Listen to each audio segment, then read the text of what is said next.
Hello, good afternoon everyone, and welcome back to the AC Friends YouTube channel. I'm your host Mark Rio, as this afternoon we are joining you from the Road Atlanta circuit in Brasselton, Georgia, for the beginning of a new series on AC Friends. It's the GTE Legends 2026 series, a series on Assetto Corsa here.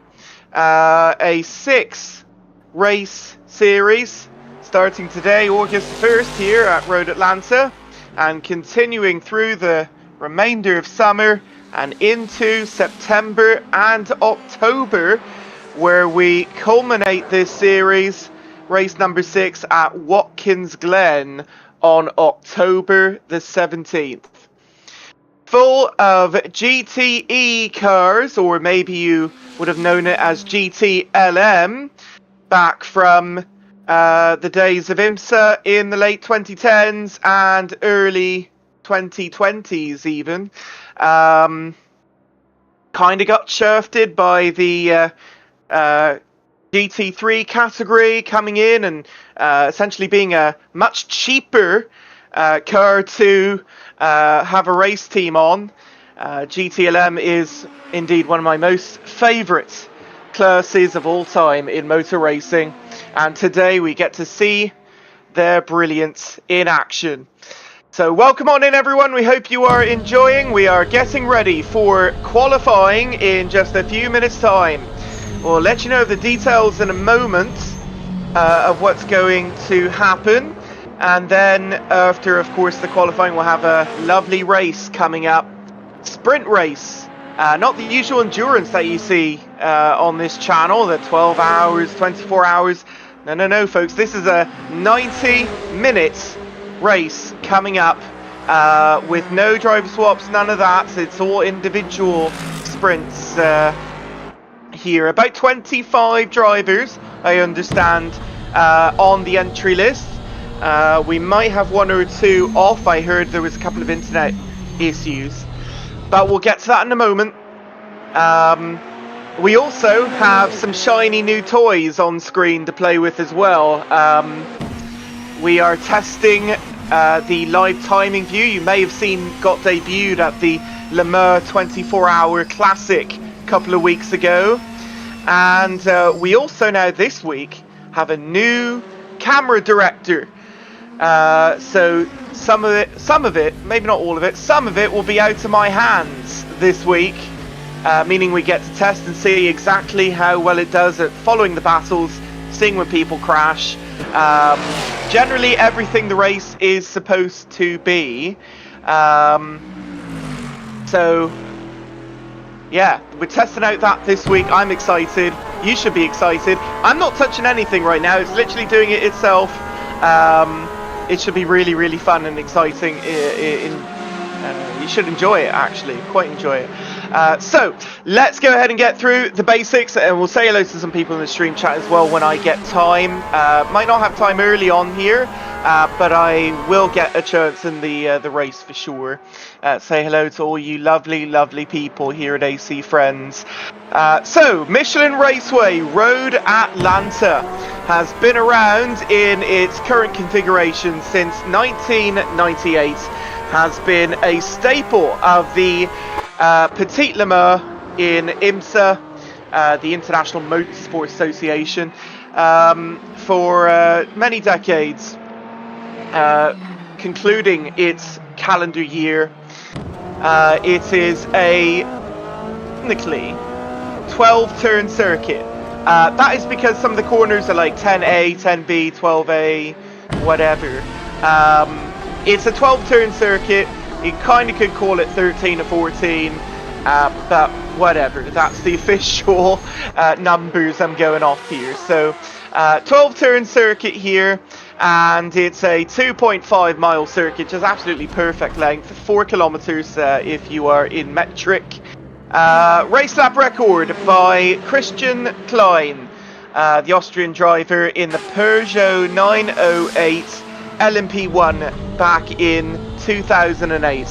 So it hasn't been broken in a while, probably won't be broken. It's a 107.056. You're not going to see lap times quite like that here today. GTEs in the 1 minute 15s, sometimes minute 14. We'll probably in qualifying see a little quicker than this. Minute 14, which is about accurate, I'd say. I think these days the cars, even with BOP, and these cars, by the way, in today's virtual race will be BOP, they can go even quicker than that sometimes. I know the GTPs, or the modern day hypercar, whatever you like to call it, they're doing around about 110, if I'm recalling correctly, maybe quicker than that even. It's a quick lap time.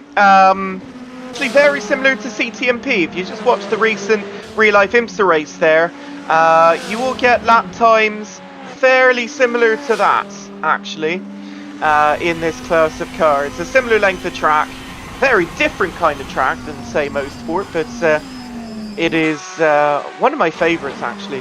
One of my favourites. You will enjoy it. It's a very flowy track. Let's go ahead and go through a lap, shall we?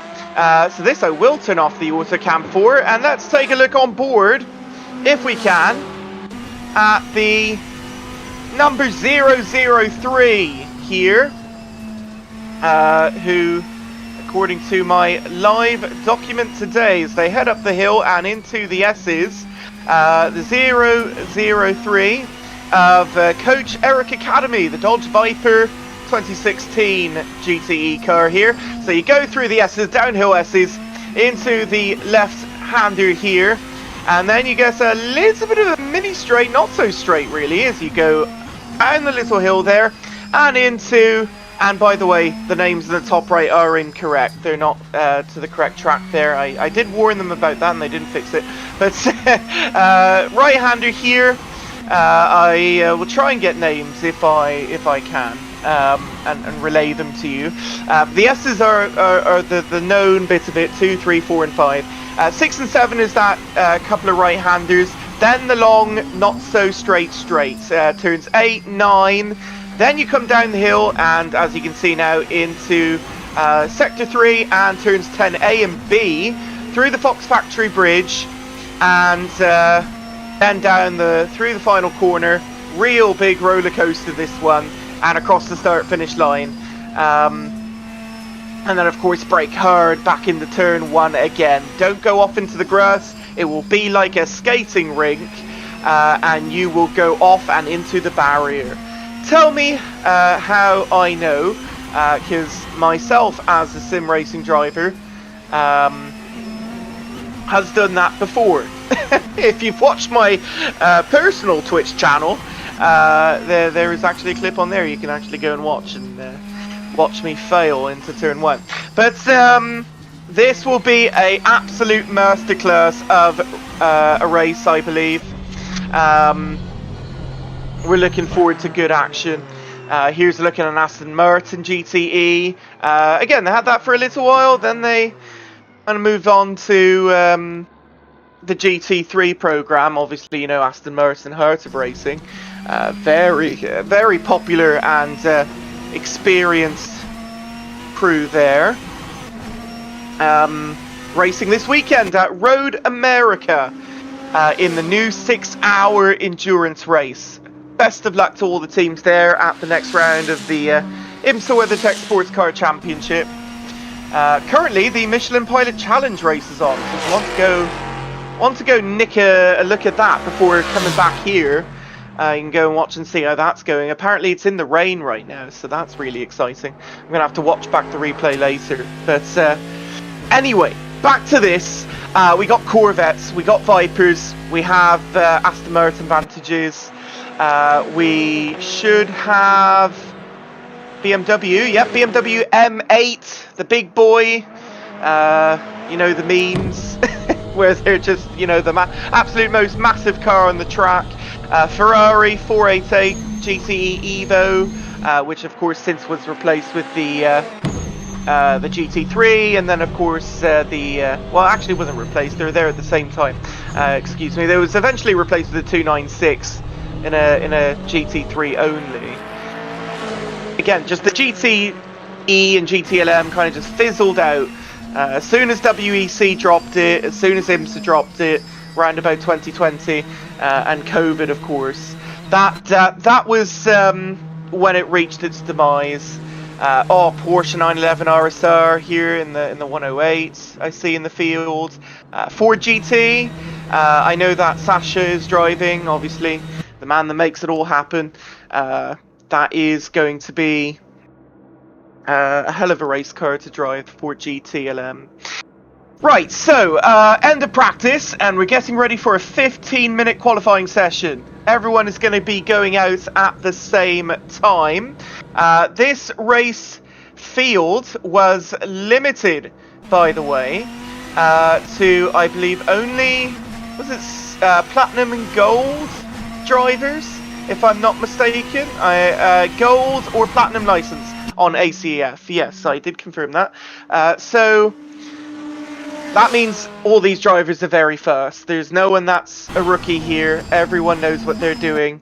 Just like Sasha says in the chat there, 90 minutes of pure action is what we are about to get. So, everyone back to the pit lane, finishing up their last lap here, and I believe, yes, first one in is Zakaria Sharif, the Canadian driver, in the 60 car today. Hello to Clip Chrono YT, Clip Chrono. Just to go watch me. You are so kind. Thank you so much. Live with the whole race today. No laps and commentary whatsoever. It should be a full show for you. Quickest lap time is Neath in the minute 14.881. With Sattler in second at a 1:15.152, and finishing up your top three, Ayas at 1:15.181. That is Ali Ayas of Turkey, I believe. Many of these drivers you would have seen a couple weeks ago in the Le Mans 24 Hours Classic, but you also would have seen them in 24 Hours of Nürburgring and other big events on AC Friends. Once again, your host Mark Rio joining you today, Michelin Raceway Road Atlanta, for what should be a fantastic sprint race. Again, no driver swaps, no mandatory pit stop, but there is increased tyre wear, I believe. Actually, no. I think it's increased fuel consumption and decreased tyre wear. I can actually go and check on that, because they're not 100% for everything, so it's not authentic in that mind. Couple of the things were tweaked, but nonetheless, get into qualifying now, and away we go. And first one's out to the pit lane. Here we go. It's Zakaria Sharif and Wolf from the 086 here. That's going to be, I'll just look at my live document here, Andre Wolf of Germany in the Aston Martin. The first two away, and many others streaming behind them. Off they go. For 15 minutes and 15 minutes straight. You do have after zeros to complete your lap if you haven't already. Try and get the, last lap wonder. But we'll see how this goes.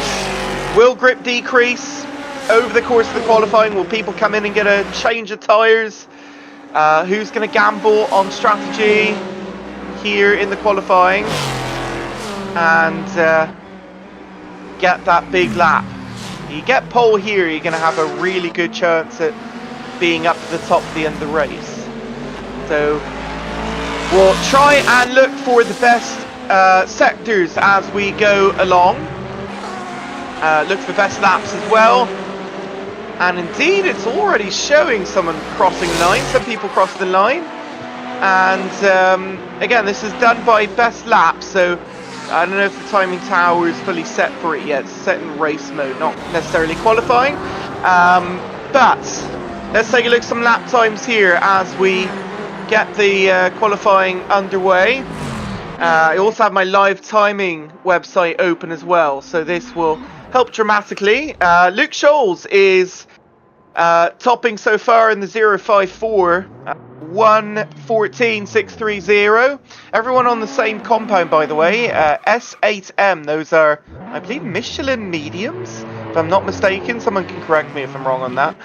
Generally Michelin tyres. Oh, and there was a spin there as well. A moment ago, I missed that as I was out looking at the timing. Many 114s coming in. Andy Romanovsky in the 026 Ferrari second. Neath in the third place, Dodge Viper there. Tim Stahl in fourth in the Corvette C7R. And last of the 114s, it's Schoenfeld at fifth place, the 296. Right. Again, that should be opening laps coming in here. Tim Stahl's looking first as per usual. Right, on board now with Sasha in the Ford GTLM, as we mentioned. He's running number 023, the Watty Racing driver. Normally when he's with his team, he's kind of the one in charge, or he's running on his own today. It's any mistake, it's on him completely. And we're absolutely flying through the cars right now as they're, again, headed down. That's not Moss Corner, that's unfortunately taken on CTMP corner names. We might just very well turn that off if I can figure out how that, where that is. I actually have no idea. But yeah, never mind, we'll leave it. Just keep that in mind, Road Atlanta, the S is really the only named corners here. The other one's just based off their number. Into the pit lane, Tim Stahl, so he's already coming in for a new set. You are unlimited, I believe, with your tyre, your amount of tyre sets here in qualifying. I didn't see any data saying otherwise in the Discord. So 1:14.994 by Tim Stahl, he's leading it. Luke Scholes second, Zakaria Sharif third. He just posted a good lap there, 1:15.415. Kevin Klein in fourth place. Ali Ayas in fifth.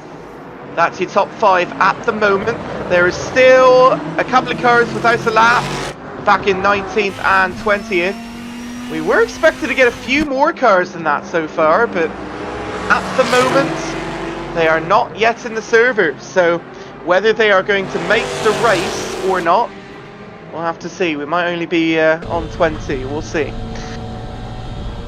Alright, 10 minutes left in qualifying, through the first 5.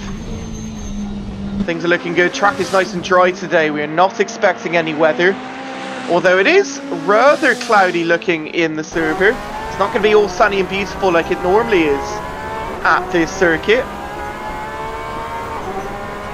On board with Ayas here as he comes across the start-finish line. Ayas remains in 5th position as he does not improve. Or does he improve? 18.892 it says, last lap. And best. No, it is. It is indeed improved. But position is still 5th, so it's got to make up more than that. Some of the cameras are switching a little quickly, but of course I can always turn that off if I think there's something more impressive. Let's see where Neath is at the moment. Not improving. For Wolf, not improving as well. He's on the back straight. And you see where you have to brake on the hill here. Boom. Right there. On the curbing. Take the curbing. No problem with grip. Take as much as you can. And then under the Fox Factory Bridge. And he's coming to the pit lane, Wolf. So back to Neath, purple mini sector in sector 3, he's still 4/10 back, he's not going to improve. And let's see what we have going on. Off for Madge in the 013 Ferrari. And slow, is he going to get out of the way? You don't want to see that. And Madge so far has not really done anything, he's 15th place. It says on the live timing, not in the timing tower.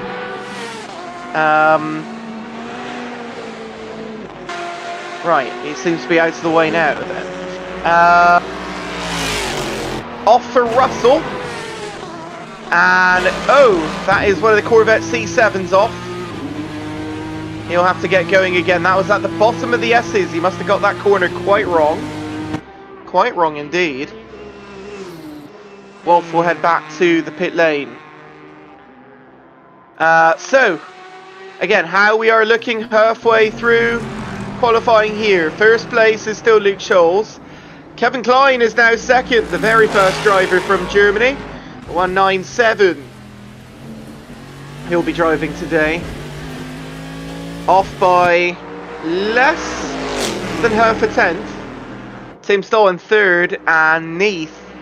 Probably a good idea to get his first name, isn't it? So it's Eric Neath from Germany in fourth place. Andy Romanowski in fifth. So who's doing pretty poorly here? Sharif poorly in 8th. Sasha's in 14th, although he said he might finish P20 in this race, talking to him on the countdown to green. So we'll see how Sasha can do. Can he improve? Surely he'll get a top 10 finish in the end. We hope so. But things looking good for some of these drivers. They seem comfortable with the car. I was told this was the most properly BOP'd cars we've seen on AC Friends. So should that be true, we should have some nice close lap times here regardless of car.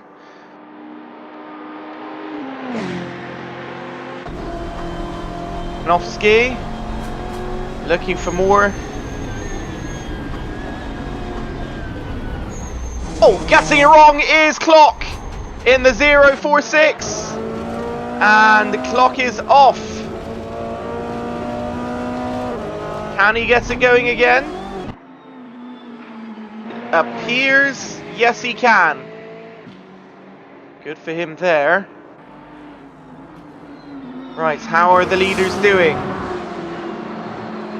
Not improving much now. We are getting into the final 5.5 minutes. Looking at everyone's deltas, they're not improving much. Let's look a little further back in the field. The green mini sectors here and there. Wow, that's very close to track limits for IAS. IAS back to 8th now. Actually, is he back to 8th? Possibly he is. I'm not sure exactly which timing tower is saying which.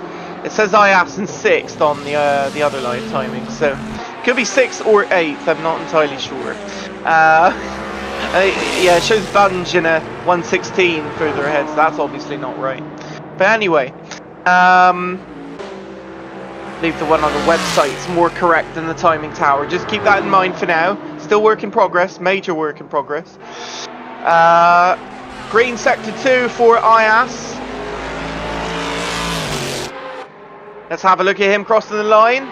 IAS is going to put in a 15.233, and that is still 6th position. Klein in front.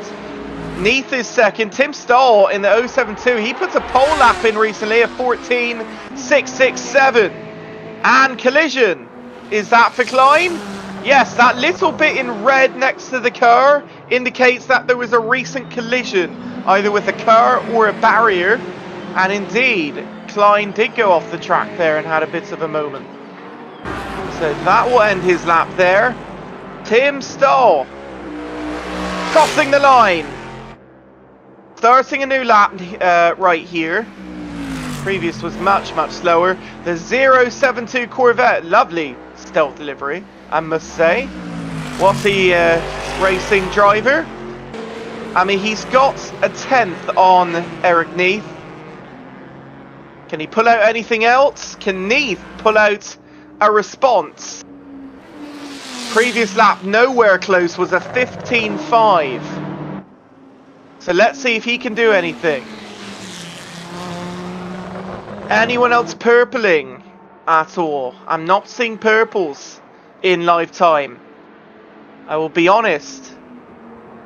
By this point, the grip has severely degraded. It's not going to be easy to pull it back from here.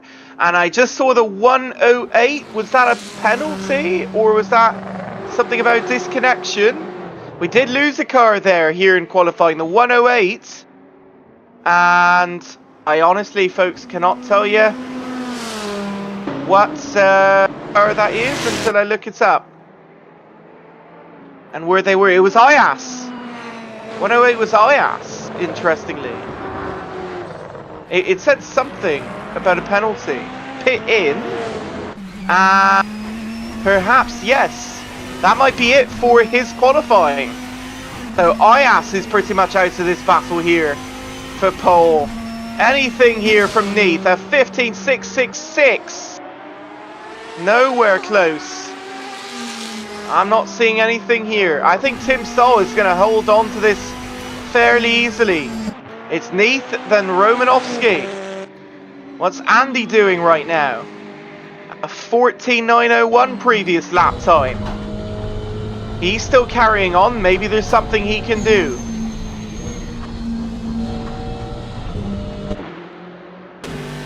Who else is crossing the line there? Yeah, it's Wolf again. Okay, he's starting a new lap. And IAS. Well back now as a result of that mistake. Okay, so not seeing much improvements. Some sector improvements here and there. Some here and there. If we look just at lap time, off! Oh, and into the barrier, Sharif! And he's well off in the barrier, and he's going to go to teleport to the pits, and that's it. That's his qualifying done. Schoenfeld there. Was it Schoenfeld and not Sharif? Oh, now we're on board with Sharif. Yeah, excuse me, that was Schoenfeld that has now disqualified himself, not Sharif. And so that's another driver out of qualifying. And unfortunate for Schoenfeld, as he was quite fast. 6th now or lower for Schoenfeld. Can Nathan Romanovsky pull something back in the final 34 seconds? Let's ride on board now with Romanovsky. And he is stopping there. Okay. To Neath. 20 seconds to go. Does he have anything? Green mini sectors in sector 2. A 10th off of his best lap time. Currently right now he would need to pull a major sector 3 if he is to somehow pull out a quicker lap time. Checkered flag is out. Crossing the line now will be your final lap. Here comes Neath. And he will take to the pit lane. And that will be it. Hammaker will cross the line. Will there be any improvement at all from the other drivers? Spinning out across the line. Someone there, that was... not sure who that was, but that will be it, I believe. Unless we have any others, like Schoenfeld. It's not Schoenfeld, Schultz. Okay, well I don't know who 7th was overall then. As they're apparently coming in. Okay, so... Martinez just decided to park it on the side. Shouldn't really do that. Neath is back in. And that should have been it for Klein as well. Checkered flag across. Not going to be enough for Kevin Klein here. Had a green sector 2. Is he pulling it in the pits? He is now, yes. Pole position for Tim Stoll. Luke Scholes got second place at the end there. A 14.680. And Neath will be third, actually, starting on the grid on a 14.776, putting Andy Romanovsky to fourth. Wow. So that must have been right on the last lap there. Klein in fifth and Schoenfeld in sixth, as he was unfortunate to not get any further laps in. Let's go through the rest of the running order then. Again, listen to what I say, don't look at the timing tower yet, as it's not correct. Sharif will be in 7th, Sattler will be in 8th, Ayas in 9th, and Russell in the C7R will be in 10th, 080. Hilton in the 420 will be in 11th, 471 Martinez in 12th, Wolf will be in 13th in the 086, massive drop for him. Madge in 14th in the 013, Clock in 15th in the 046, Sasha Gerard in 16th in the 023, Hamaker will be 17th in the 090, Bunge in the 196 and 18th, Janchik the 917 and 19th, and Nathaniel in the 039 Ferrari comes up the rear in 20th. Only 20 cars for the start of the race, and it looks like it will be pole position then for Tim Stahl, one of the very quickest drivers in the entirety of AC Friends. Let's take a look here at the outside in the pit box as they wait for the rolling start to commence. I believe it's rolling start, not standing start. I'll have to check that.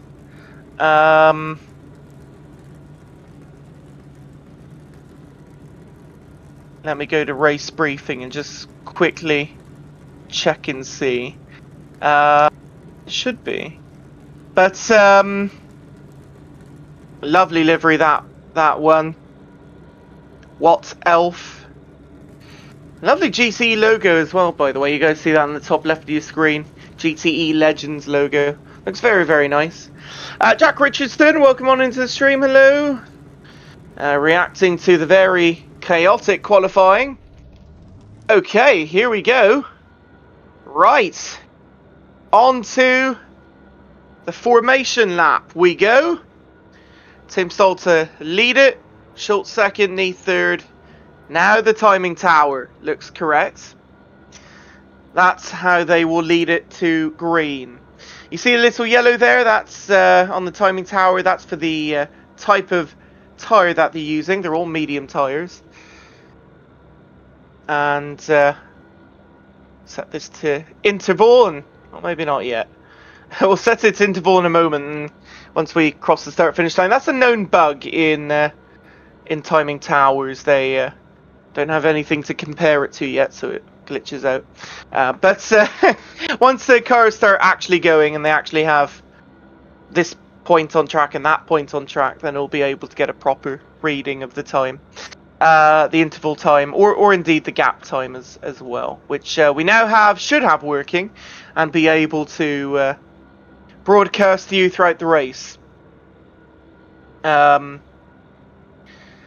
Right, so again, we are waiting for the cars to roll off of the start-finish line here. Bringing the camera over as there they are, all in view, ready to get this party started. Anyone else in the stream chat that I've missed? I don't believe so. We have about 20 people watching. Welcome all viewers into the AC Friends YouTube channel. So a 90 minute sprint race coming up on the 2.5 mile, 4 kilometer circuit of Michelin Raceway Road, Atlanta. Should be a very good one indeed. We'll let you know if there's any penalties. Currently it's 5 warnings before a drive-through penalty for cutting the track. Obviously much less because it's a sprint race. There may very well be quite a few penalties today, so go and look through and describe. So, again, we are just getting ready to start. Once they roll off, we'll be able to take a look at some of these liveries more in depth. Lots of Corvettes in this field, I'm noticing, which is absolutely fantastic. C7R was, I mean, it wasn't a dominant car, but it was a nice car. Won a few races, won at Daytona. Had a 1-2 at Daytona, you may remember. I think that was 2017 or 2018, I can't remember. They've had a fantastic history. Their racing team, obviously before they became the Pratt Miller team that we have today. Christian Iannuzzo, welcome on in. Yeah, well, if you've made it into the stream, you can watch the race. I hope you enjoy. Should be really, really good. Okay, for some reason I can't move it now. Oh, maybe because that's turned back on? No, okay. Again, we are just simply waiting to get underway. Quite a long wait time, actually.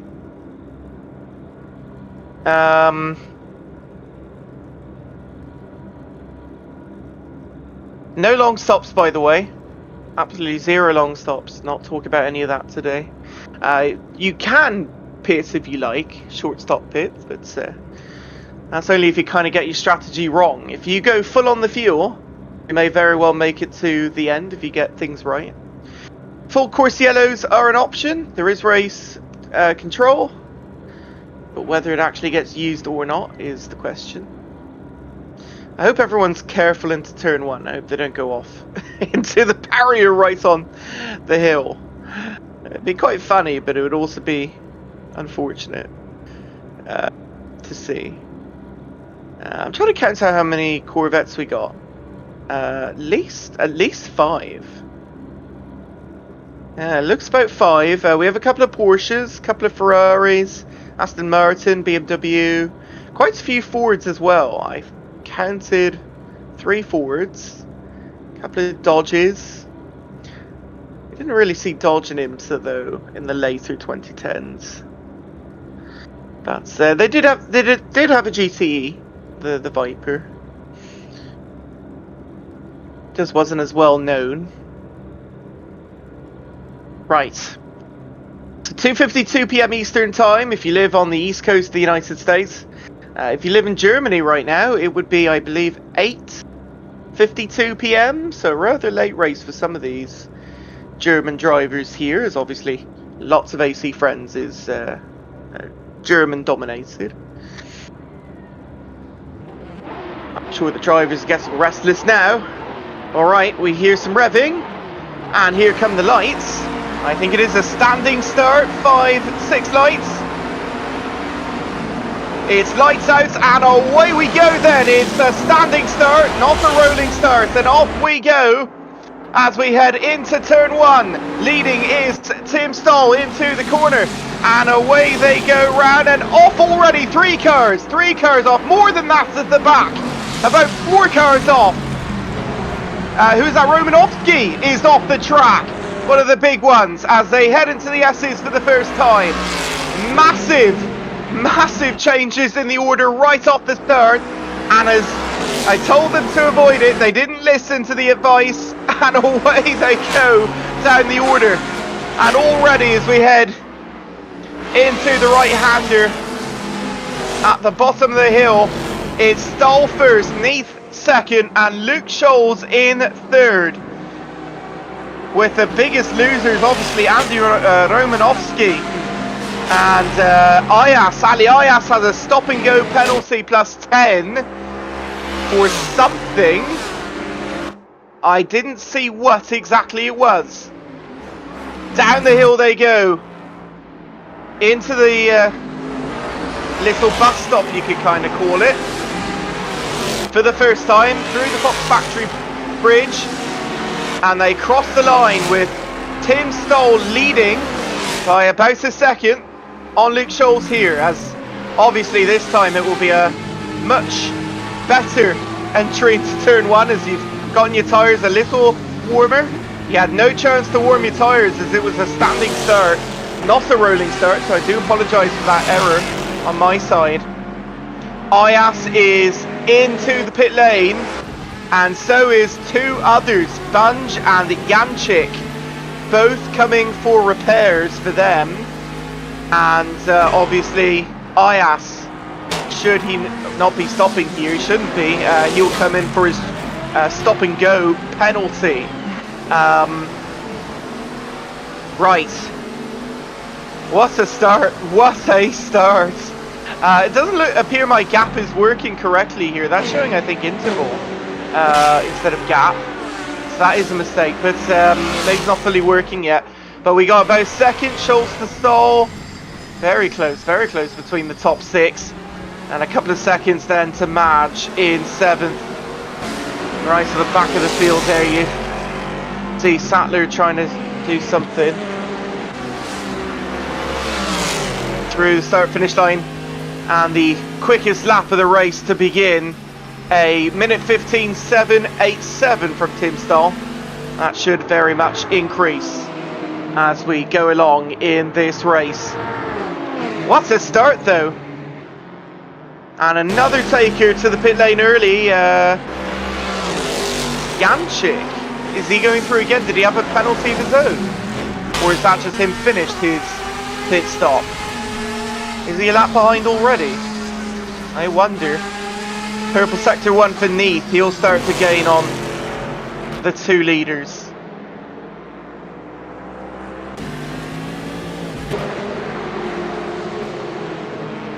Things will start to spread out as we go along. We'll start to see who clearly is in it to win it. But right now you want to follow behind the back of the car in front, get the draft, the slipstream. I would have gone maybe further before pulling out there if I were you. Kevin Klein makes the position on Madge, and Madge is going to have to take a while here to get back up the leaderboard. He clearly has the speed, he just doesn't have the race sense at the beginning here. Oh, watch out! And somehow saving it is going to be Eric Neath. I really thought he was going completely off there. I thought maybe he'd take it straight and then onto the access road beside the track, but thankfully not. You see that other bit there you can take, which I think maybe motorcycle races take, if I'm not mistaken. It's another kind of section of the course you can use. Just how, like, on the final corner you can optionally go 12B instead of 12A. But keep watching the battles here.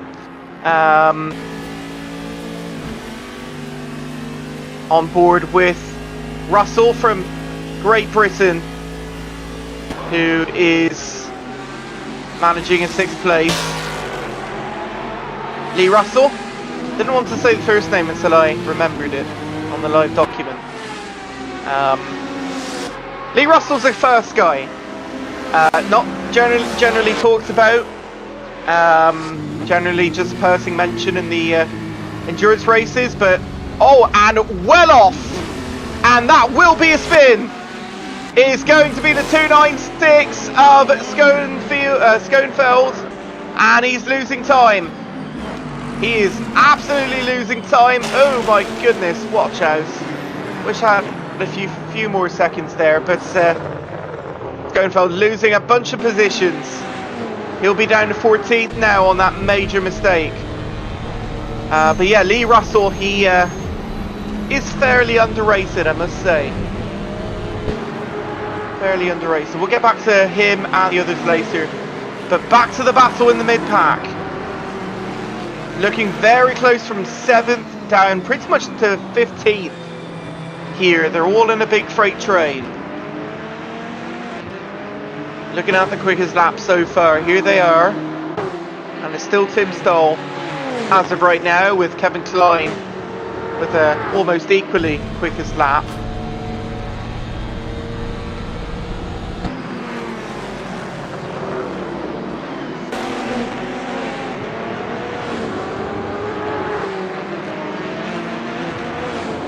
Now things are starting to spread out a bit. They can all start to take a breather.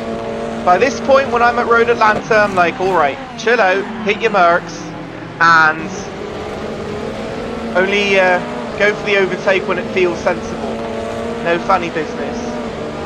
And even though it's a sprint race, major mistake for Costi here. Oh, off is Madge, and he appears to continue losing places.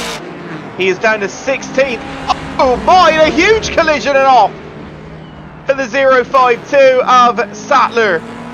He'll finally recover, but that should be quite some damage for him. And thankfully gets back going again. Him and Madge ahead in the Ferrari. Not another mistake for him. He's going to have trouble getting back now. Now it's really late for him. I know I'm saying that, and we're on lap 7.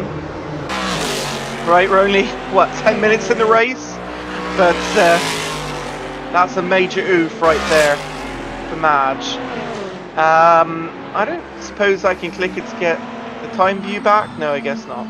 It just flips through on its own. But, right. Let's get back to where the battles are happening here. Hammaker.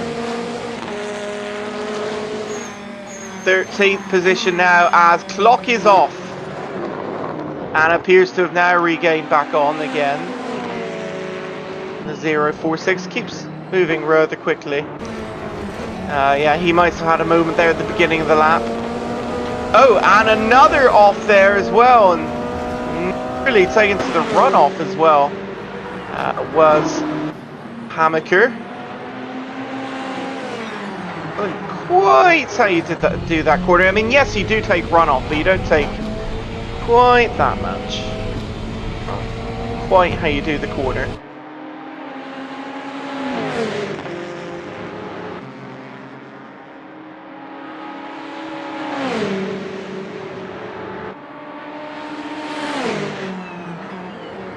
Side by side, coming down into the bus stop. Winning out is Madge.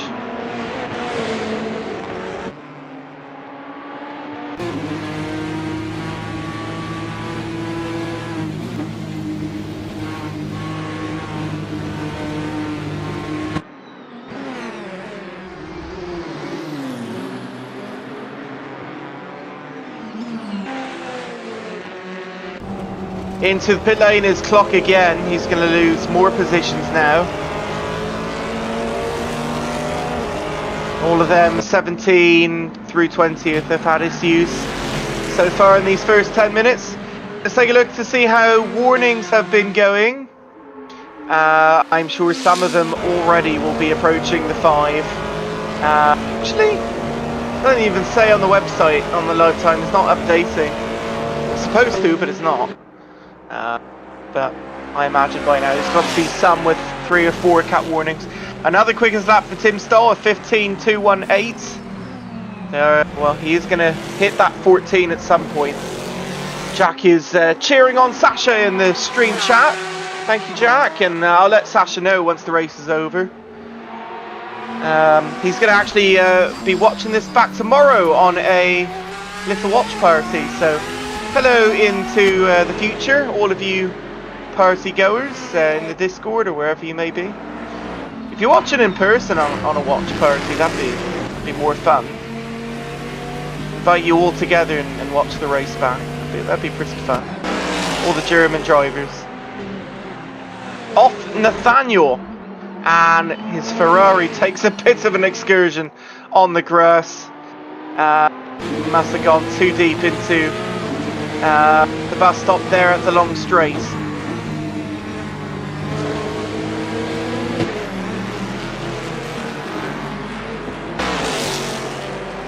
Clock is now actually going to take last place now for all of his troubles.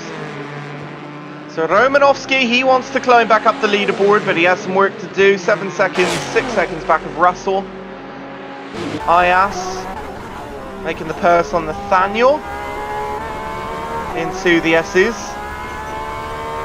And Schoenfeld making the purse in the bus stop on Wolf as they head towards a new lap.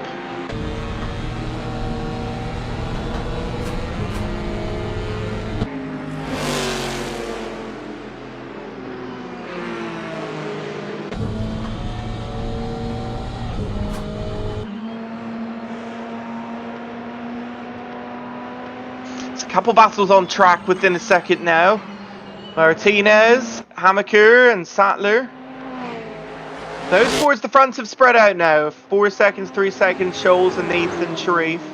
They're all settling in now to their own positions. And oh, big off for Madge. And that looks heavy into the barrier. Oh, there he is. And now spinning himself around and gets him going again. Madge, another incident. That's what his third or fourth now here early in the race. Oof. Not how you want to do Michelin Raceway Road Atlanta.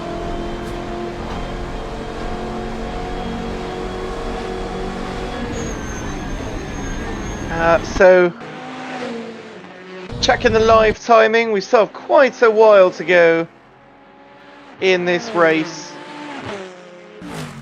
I know it doesn't show it on the top right of the screen at the moment, but we should be around about 15-20 minutes in. Actually, I can go to stint time and that can tell me backwards. So 19 minutes, and therefore we still have about an hour 10 to go in the race. Looking for a move here on the inside is Wolf, and is Wolf gonna get cut? He is, by Martinez in the 471, and rightfully so. He clearly had the entry to that corner. Can he get the slipstream though? Down the long straight. And it appears side by side he's going to try and go for it. Not defending the 471, and through goes Wolf back to P10. As he is clearly quicker than Martinez. Martinez actually has a cracked windshield on the right hand side right now, so he must have hit the barrier. And even the 023 Ferrari, sorry, Ford, not Ferrari, the Ford coming up on him now.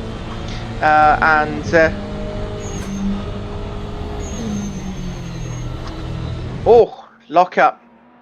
That is a tough corner to get right though. If you're not on a slow car, you can lock up the fronts very easily.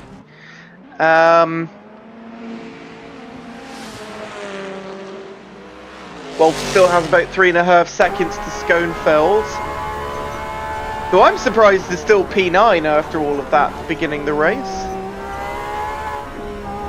Luke Scholes clearly on his own now in the 054.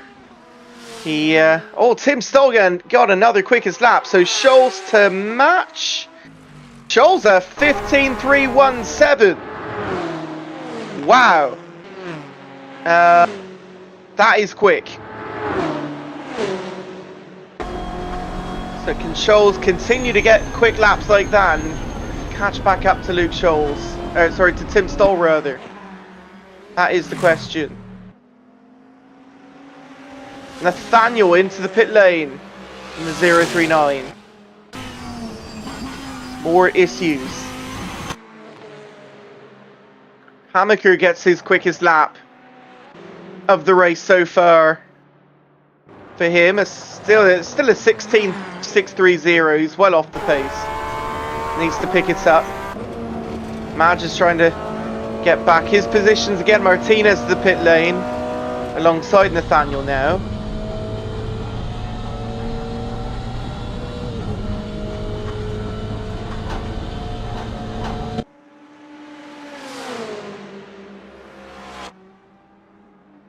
Sharif is not going to have this into the corner.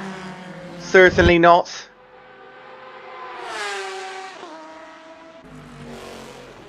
Let's take a look back at Hammaker again. He's trying to come back within a second.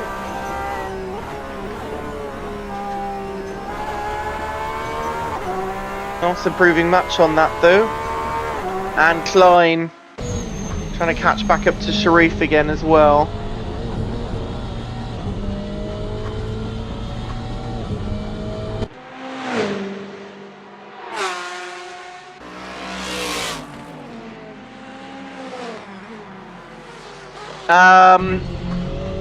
So Jose Clock is in the stream chat. He provides us some important information about his car. I believe he has retired from the race. He says, my accelerator pedal has stopped working. It stays at almost half throttle and won't go down. That is a DNF for him today. And that is a rather unfortunate circumstance for him.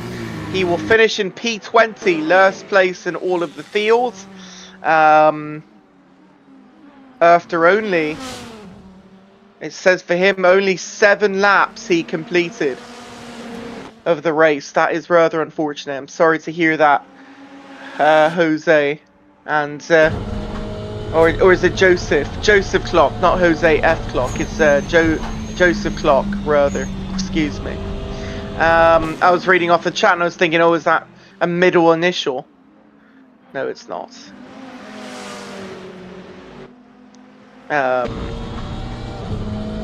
Joseph Clock.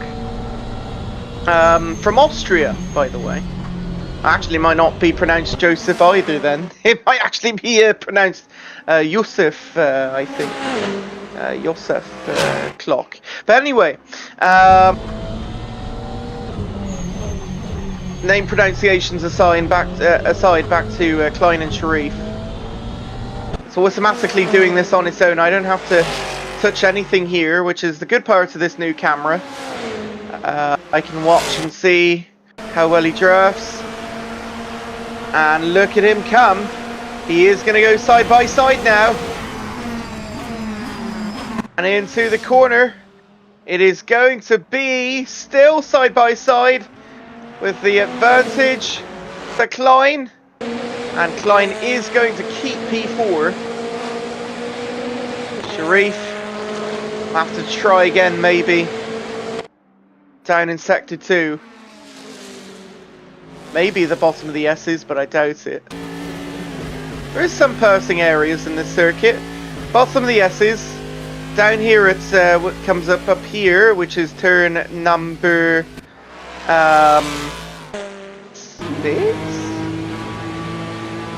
Let me check we'll check the track map and see again. Yeah, turn number 6. And of course down towards the Fox Factory Bridge. That bus stop area there. That's also actually not really a bus stop, is it? It's just a chicane. 10A and 10B. That's a very good overtaking opportunity zone. Action area, you could call it. Let me know if the audio and video is okay. Again, your host Mark Rio here for the... Oh, wow, off! Sasha! No way, it's Sasha! Or is it Sasha? No, it's Sattler! Not Sasha, it's Sattler who is off in the 052. I thought it was Sasha, but he just had an impact, that's all. Sattler was the one that actually went off the track. Once we get replay mode at some point, we are thinking about that for the future. We'll be able to go back and see exactly what happens. But, right, Sattler still down in 13th.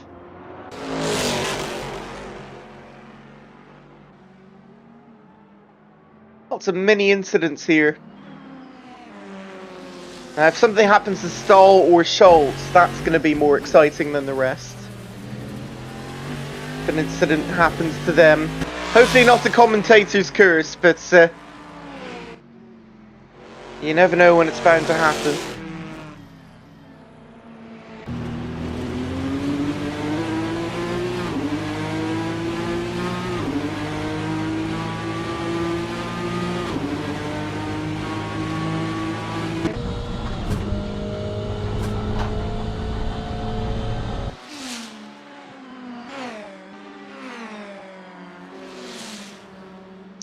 So Russell and Sharif now seem to be the closest on track. There's Lee Russell, right on cue. Hammaker trying to catch back up to Sasha and P11 as well. See, I think Sasha will climb into P10. I think he will in the end get a decent finish on lap 18, and it has not gone back to time. So I legit do not know how far through the race we have gone.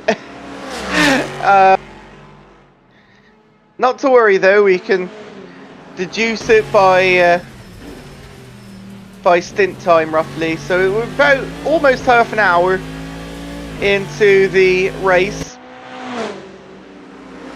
and that means we are now down to about 1 hour of racing left. It's a little more than an hour.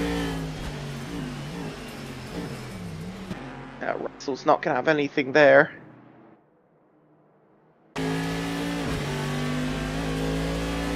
Oh, someone diving to the pit lane. It's once again Martinez in the 471 car. Aston Martin. What problem is he having? Should probably get this by number. Apollo Racing Team, Alex Martinez of Spain. Okay. How many pit stops has it been for some of these cars already? The ones with issues? I imagine it's been quite a few. Look at the live server data. It's been... yeah, quite a few. 2 or 3, so...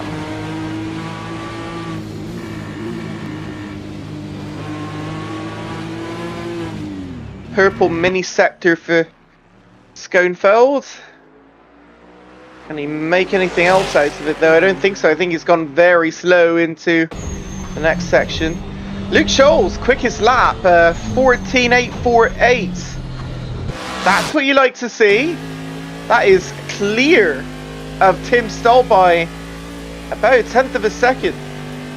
Now is the quickest lap squarely in the 14s. The distance, or the gap, is still 3 seconds. Schultz to Stoll.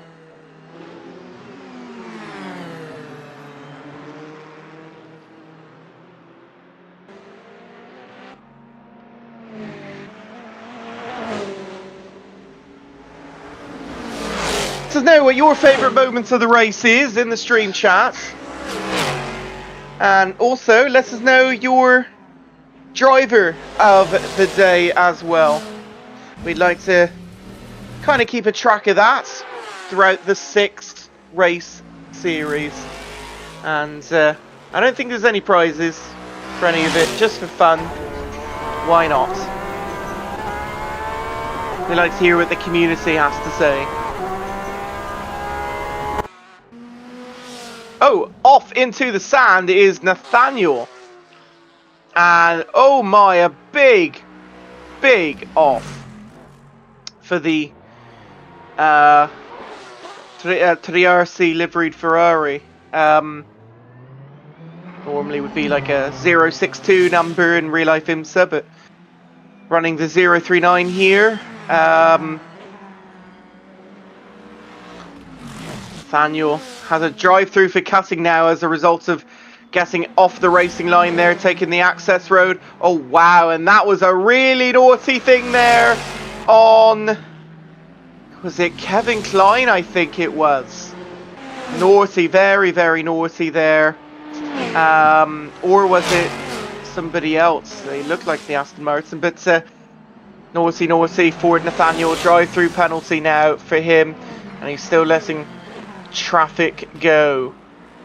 My goodness. Hammaker makes up on Sasha Gerard for P11. Come on, Sasha, you can't let that happen. By the way, I don't know what all those flaky things coming down are. That's just some weird effect with the track. I'm not quite sure what that is.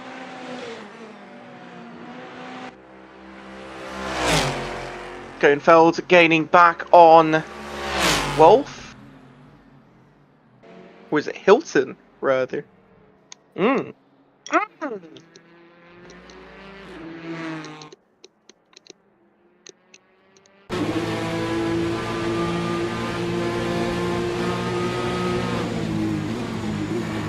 I was starting a chocolate chip cookie, and that was the worst moment for that. Thought I would have had a break, but that was a really bad spin there. Obviously, they're already far down in the order, but into that chicane, and if you not really call it chicane, I think bus stop is fairly appropriate. Because they kind of call that a spur, and it looks like that, right? Just in a different shape. They go the opposite way.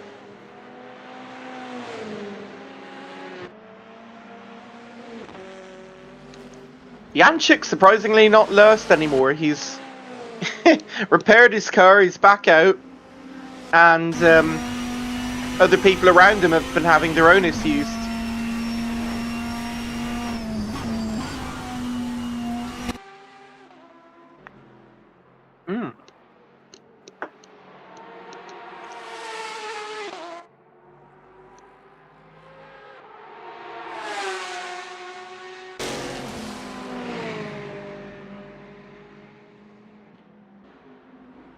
On top of the drive-through, Nathaniel gets another one for speeding.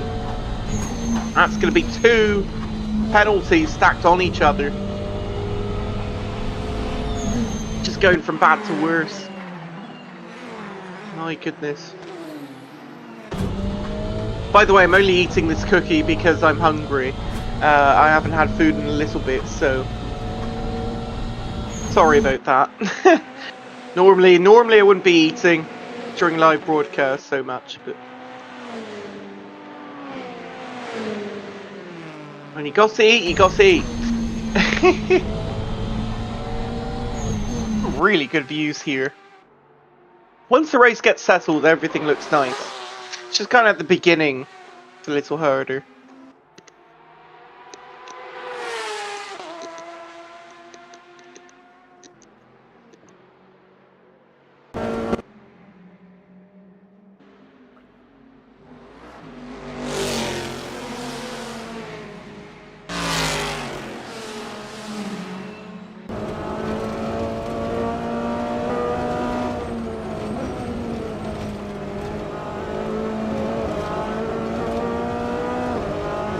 Little twitch.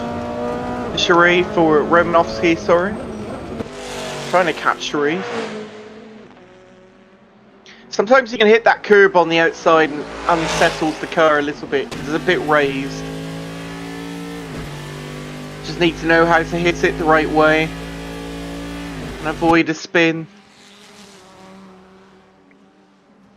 Now the drive-through, I think the second one now has been taken for Nathaniel. Back out on track, he's well behind even Martinez. The closest battle, Hamaker. Tasha there, those two. And Romanovsky and Sharif, obviously, which we've been watching.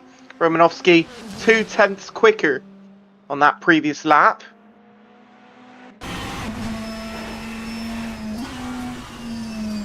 And the Delta's green. Hit your marks, Andy.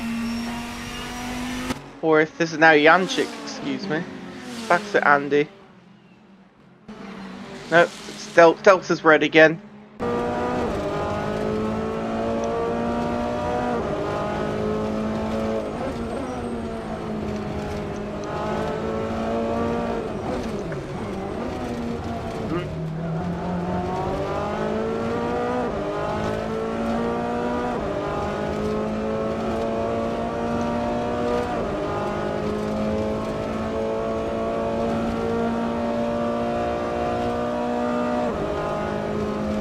Very different line for Sharif. I have seen cars kind of go the middle and then sweep back.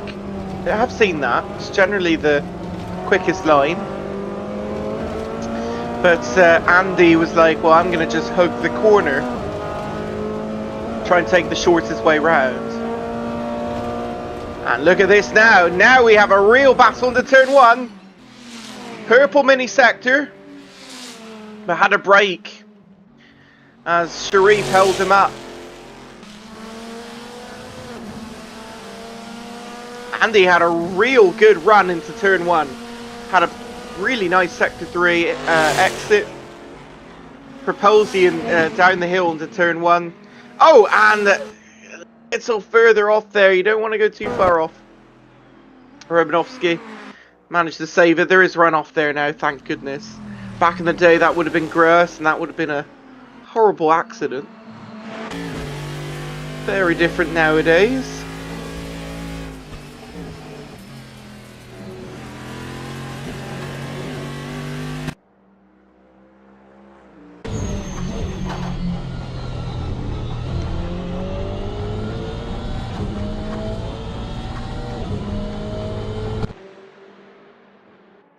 So now people are hopefully trying to tire save.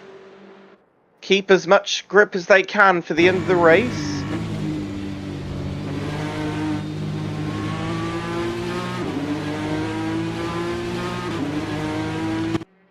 Was Romanovsky quicker that lap again? 16.113. And Sharif. If I look at the battle at the bottom, it won't let me. There it is. Oh, Sharif was massively quicker. Okay.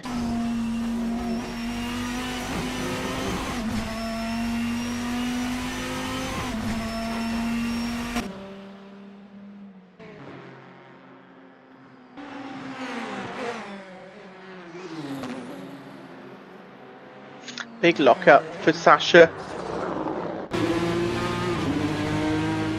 The rear left tyre not going to do so well at the end of the race.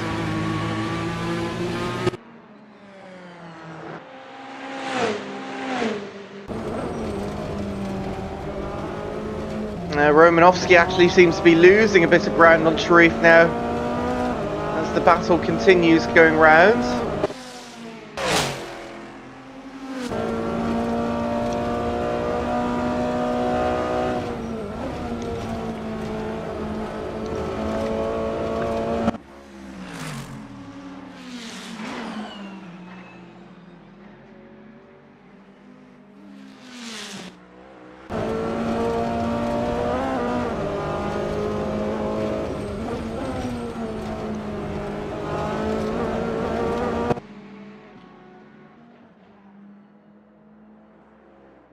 On lap 28, and we are now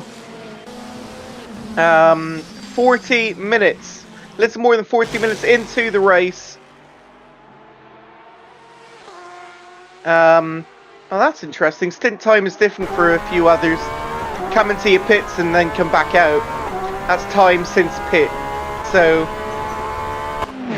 quite a few drivers still in this race have pitted then. For damage or what have you.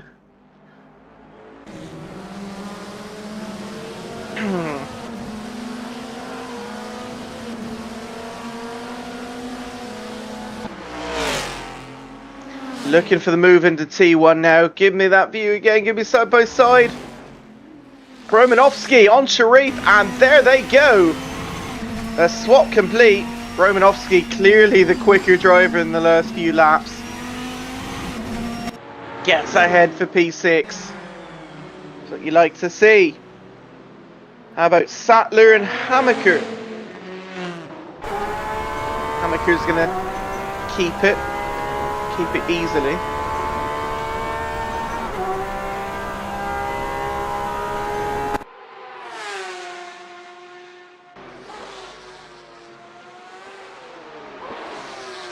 Now I expect Romanovsky to increase that gap, and oh, issue for Wolf, and oh, why am I kicked from the server? I have no idea. I'm going to click join as quick as I can. What the heck? I somehow got kicked from the server, as I have no idea why. Okay. And has something happened? Okay. Excuse me, folks. We will be coming back momentarily. That was that was very random. Did that happen to everyone?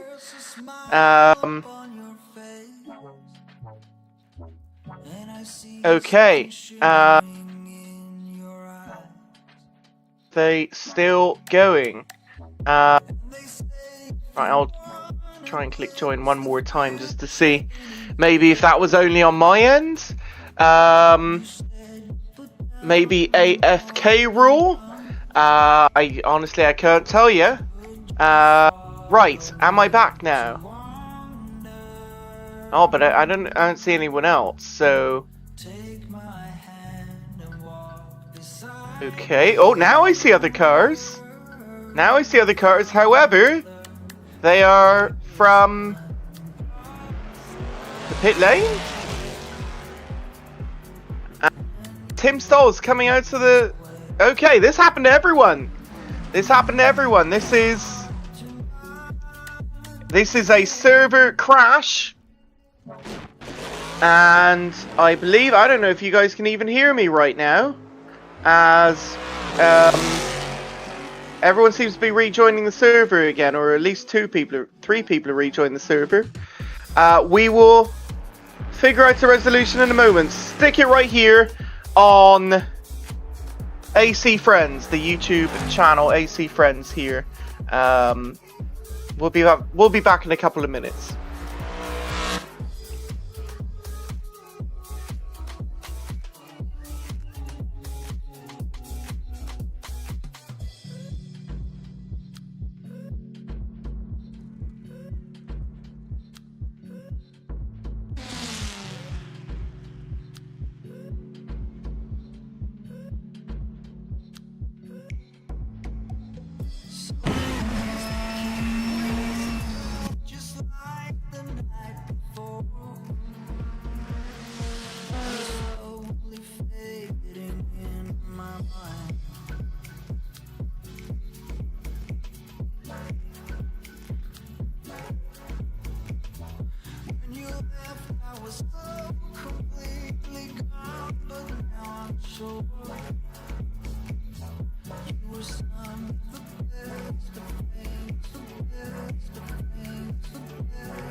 Once again, everyone, thank you so much for waiting. We apparently had a real penalty crash. We are restarting the server on a shorter session in just a few minutes. So don't go away. You are still watching the AC Friends YouTube channel. that is your update. New, shorter race session coming up in a few minutes. It'll take a little bit to get ready. So don't go away. Stick it right here on the AC Friends YouTube channel.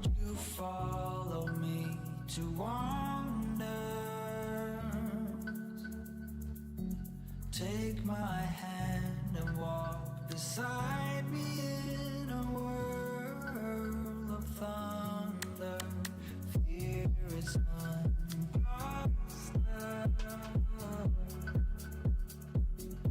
when you look at me this way, I find it hard to not give in.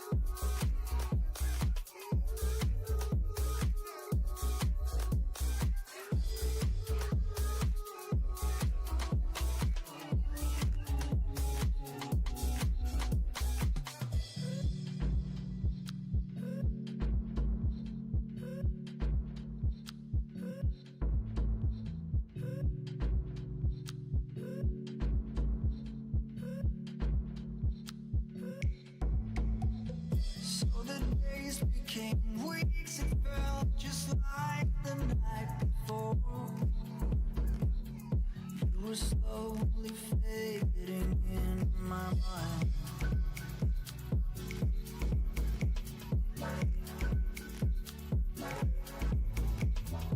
When you left, I was so completely gone, but now I'm sure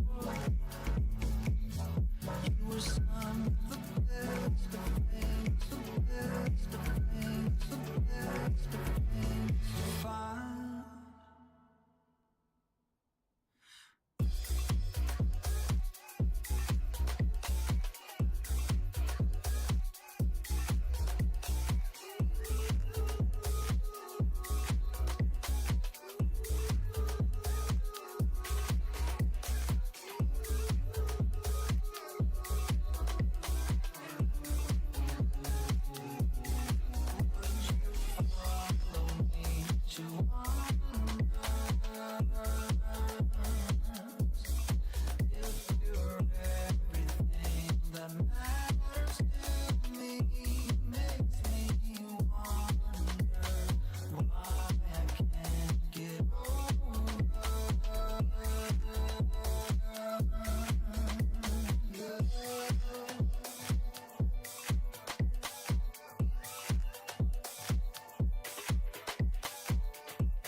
When you look at me this way, I find it hard to not give in.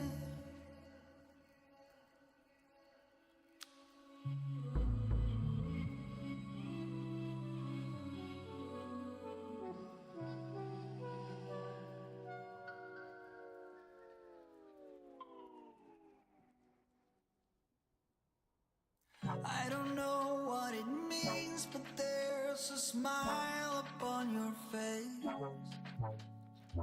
and I see something shimmering in your eyes. And they say if you want to glimpse the future, you need faith. And you said put down your morning gun. Would you follow me to wander?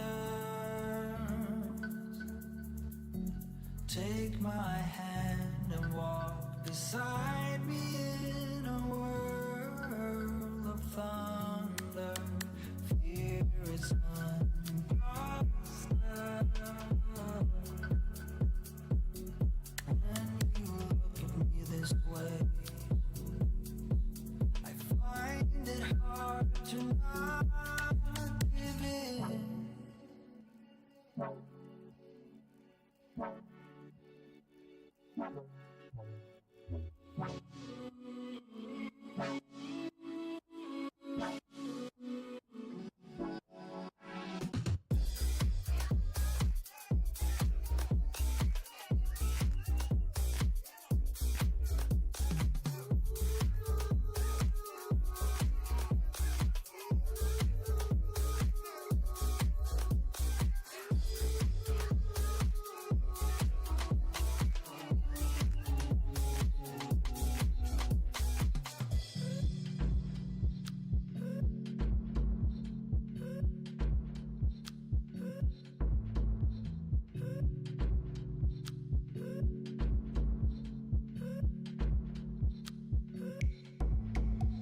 So the days became weeks, it felt just like the night before. You were slowly fading in my mind.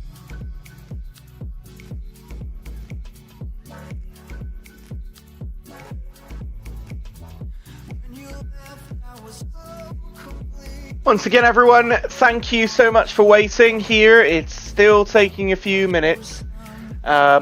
You are watching the AC Friends YouTube channel coverage of the GTE Legends series.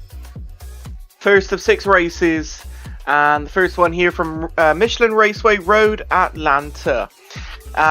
We are waiting for the regrid with 45-minute time timer. Currently using the standings going into the the live standings going into that real penalty issue. So they will manually make that. Yeah, last positions before the server went out. It says we'll break it all down for you in a moment. So please keep it right here, and we will be back very, very shortly. As the timing went out, though, it was looking quite good for Tim Stahl. Andy Romanowski was doing fairly well, coming up the leaderboard again. And Kevin Klein.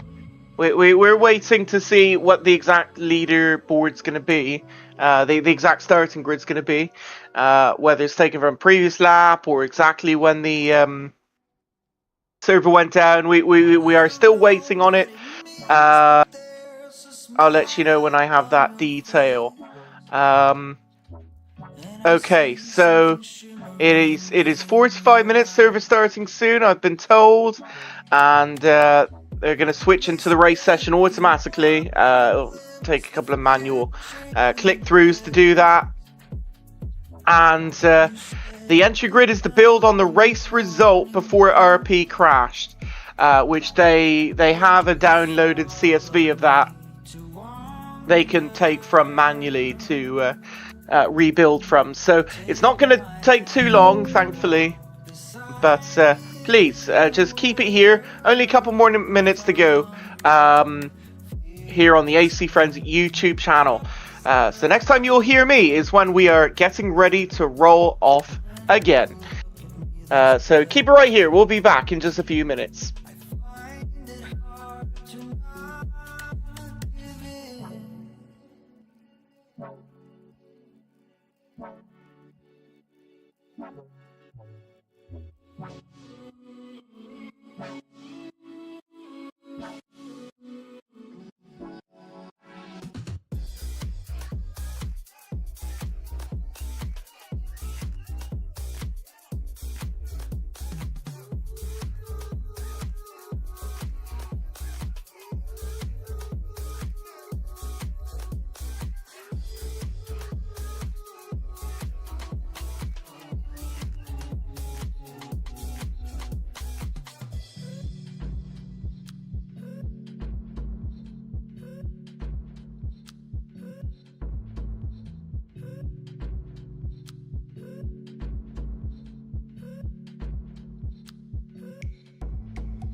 came weeks, it felt just like the night before.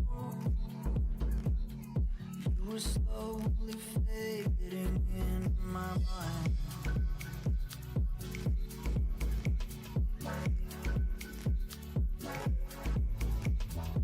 When you left, I was so completely gone, but now I'm sure you were some of the best of things, the best of things, the best of things to find.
When you look at me this way, I find it hard to not give in.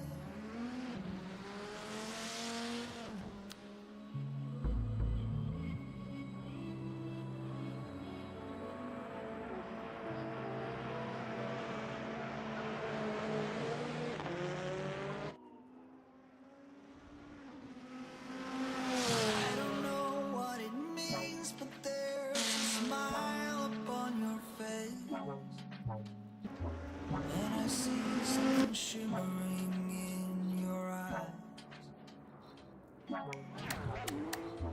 And they say if you want to glimpse the future, you need faith. And you said, put down your morning gun.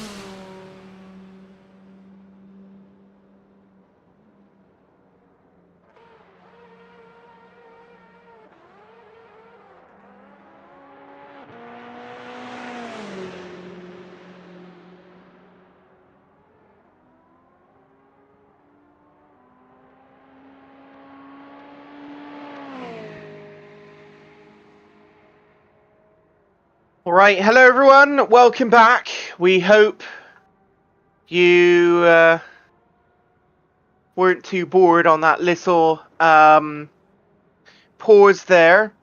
We do apologise actually for that issue. Apparently, Real Penalty decided to go out on us, and we had no choice but to restart from where the current leaderboard was. We are getting ready to get right back into the race in literally just a couple of minutes here. We're just waiting for the remaining drivers to get back in. I see 16 already, so we should be very, very close. 10 REMDAL, my understanding is that we are going right back to the race. We're not doing any other sessions. So I was told the entry grid is built on the race result before RP crashed. So whatever they receive from the race result from Assetto Corsa previous to that, that is what they go off of to begin with. So it should pretty much be what place you were in before the crash. barring maybe a few seconds. I don't know when exactly they post the result, but or when a set of course decides this is the result. But I don't know. But all I know is we're headed back to the race very shortly. We got 18 in now, so we're pretty much there actually. I know we had like 1 or 2 DNFs, so we are pretty much good. People are going around and practicing just because, well, they can. It's not that serious, but doesn't count for anything. We're simply just waiting for them to be right here on the grid and get back going again. Remember, this is now a 45-minute one stint sprint race. That is roughly how much time we have remaining when the server crashed. And so it truly is a sprint race now. If it wasn't before with an hour 30, it really is now with less than half the, or actually exactly half the time remaining in the race. So yeah, waiting on that, waiting on the call from my broadcast control, and getting right back to it. So, not hearing anything right now that we are switching back over. Hopefully I have everything right on the tower now. I think I did previously have it. I had 1 or 2 of the settings a bit wrong. Maybe now it will start to show a bit more correctly. I don't know. We'll see.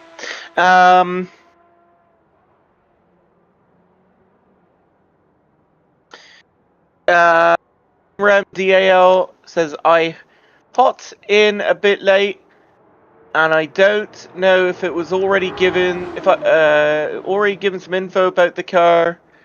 I'm sorry, I don't understand what you just said. I really have no idea. But whatever car you want info about, I can go and look it up for you. But otherwise, I'm not really sure what to say.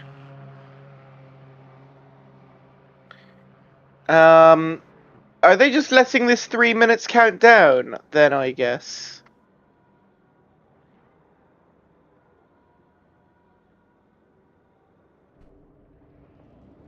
Let me just ask and confirm, because I'm not really sure. Ah,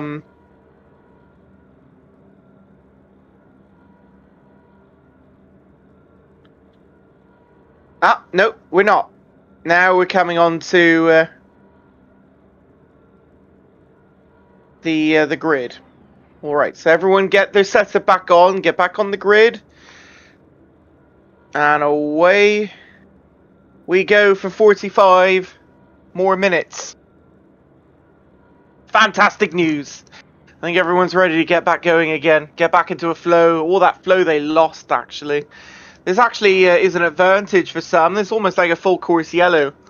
And it's almost like a reset and an advantage for some, rather than others. Or even a red flag. You think of it just as a red flag. And so, who has the advantage now? Tim Stoll will lead them out, P1. Luke Schultz, P2. Kevin Klein, P3. Lee Russell in P4. Andy Romanowski, P5. Good for him, actually, as he was quite fast in the last few minutes. Sharif, 6th. Schoenfeld in 7th. Hilton in 8th. Wolf in 9th. A lot better than was originally. Gerard in 10th. Hamaker in 11th. Sattler in 12th. Had many issues this race. Same with Madge in 13th. Ias in 14th. These are the guys that have all pitted at least once, if not 2 times. Janchik in 15th. Then Bunge. Oh, I think we actually lost one there. Martinez. And then Clock, 17th. Okay. Back we go again for 45 more minutes. Lights come back on from Michelin Raceway Road, Atlanta. It's lights out and away we go again as we're back underway towards the start-finish line. Tim Stahl, Kevin Klein, Stahl on the outside, looking to cut in, and indeed keeps it nicely. And do we have a car off the track? We have one off the track. Falls back in the order. Everyone else keeps it on. It was Clock that went off. Stop and go plus 10 second for Kevin Klein for some reason. What might that penalty have been for? And so, huge start with that. As now the gap should show a little more correctly. There we are. Tim Stahl leading into turn number 6 and 7. Side by side even towards the back. Madge and Hammaker going at it. And nice back to clean racing again. Here we go. And into the braking zone. Yellow Corvette holds off. That's Russell. Schoenfeld is off the track. And Schoenfeld having a bit of a moment. He returns back in P6, so he didn't lose much. Now they all have to reset for first lap. Again, they were in the 14.6s, if I recall. Back in the turn 1 again, and defending is the Watty Racing Kevin Klein. Hammaker is off the track at turn 1, and he's going to lose a boatload of positions. Hammaker continues to have issues, and he takes an excursion off the track. Who's off again? Andy Romanovsky! Oh my goodness! Romanovsky in the 26 off at the end of the S's. And he's going to fall back to 14th position. And that is a huge loss for him. He was second place. He must be fuming, losing all of that. And that might be race over for Andy Romanovsky. Oh my goodness. Now side by side for Luke Scholes. They head into turn number 10. Oh, and off, Luke. Does that count as an advantage right there? I'm not sure. It kind of looked like it did as Schultz continues ahead of Russell. Fastest lap to Tim Stahl as we carry into kind of, I guess you could say, race number 2 here, with the second half of the race. And a close battle up the top of the hill, still with Russell and Schoenfeld.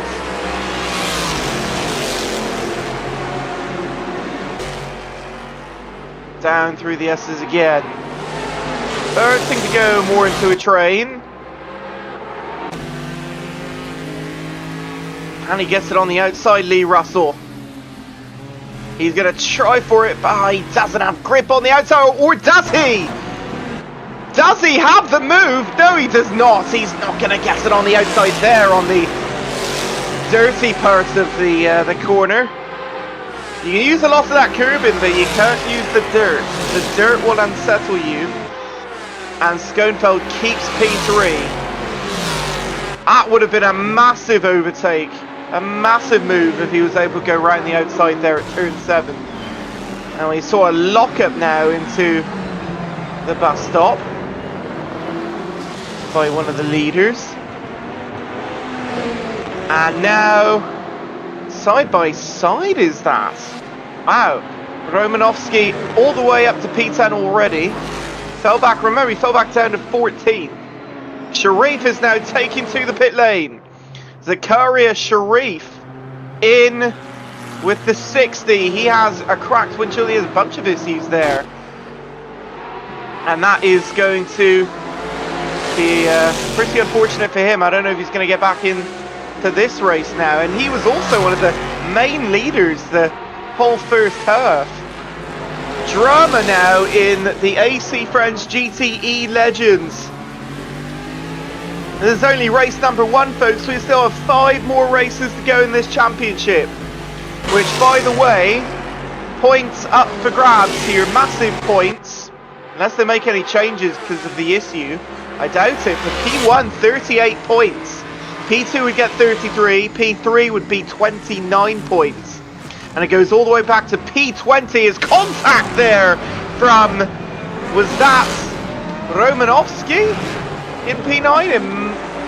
I'm not sure now. Lee Russell is off. And Lee Russell is back to P12. Drama for more leaders as off his IAS with a terrible curb hit out to the final corner. This is absolutely insane as Madge has made his way up to P6 in this race. That's the highest I've seen him since the beginning. Points go all the way back to 1 point at P20 and anything behind that is 0. So currently in this race everyone would be getting points, but it's very low numbers up until the top 10 basically. Oh my gosh, there's drama all around the track. Absolutely everywhere. I'm watching Madge and Arias, they are quite close to each other.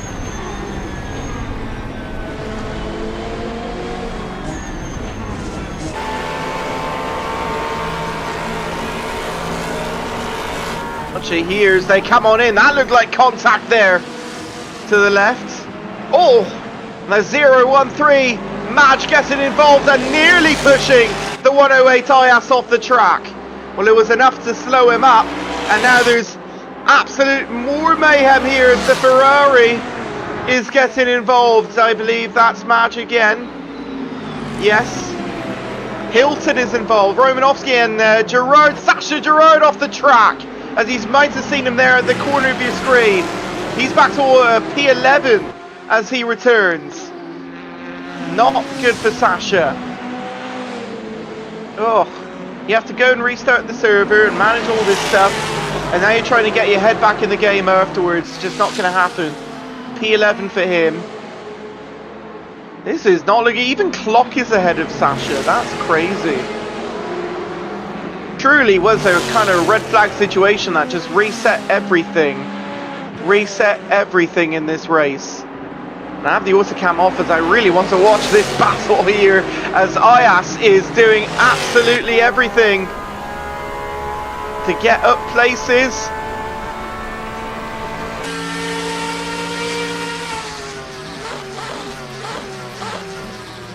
Are you going to slot in behind? You are.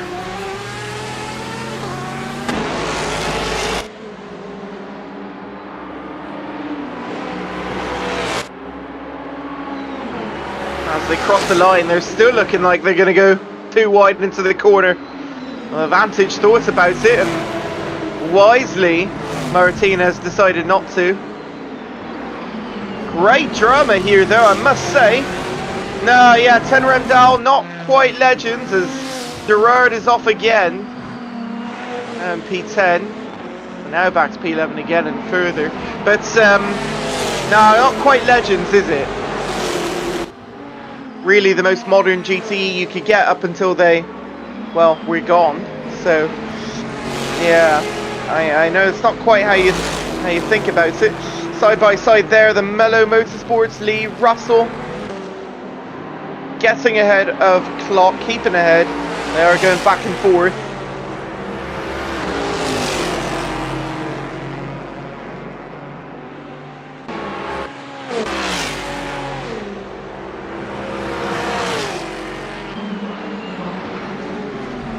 Head down the hill, not going to have an inside advantage, and surprisingly Russell didn't even bother to defend his line. He just kept the racing line all the way. He kind of knew he had no chance at doing a lunge. Fastest laps out of the restart here. It's Tim Stahl at 14.975. Luke Scholes at 15.591. Romanovsky at 9.57. And no one else is really close to that. Kevin Klein is way back in 16th. But him and Sharif, the most shocking results out of this restart. At the very tail end of the field, they're out of this race pretty much unless something crazy happens. Janchik going to the pit lane. Did he teleport to pits? It looked like he did. It looked like he had an off and then teleported to pits. I don't know if Janchik got a penalty, if he has any problem at all. I'm not really sure.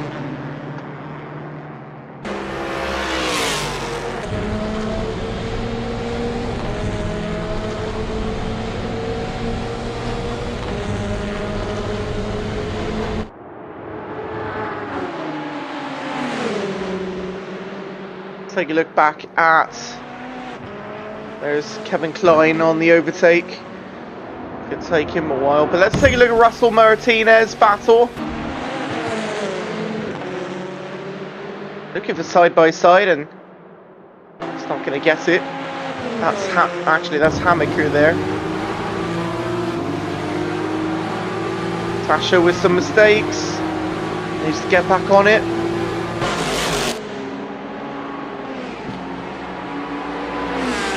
Ayas, he's going to have the inside here. He's going to have the overtake. Well taken on the 13.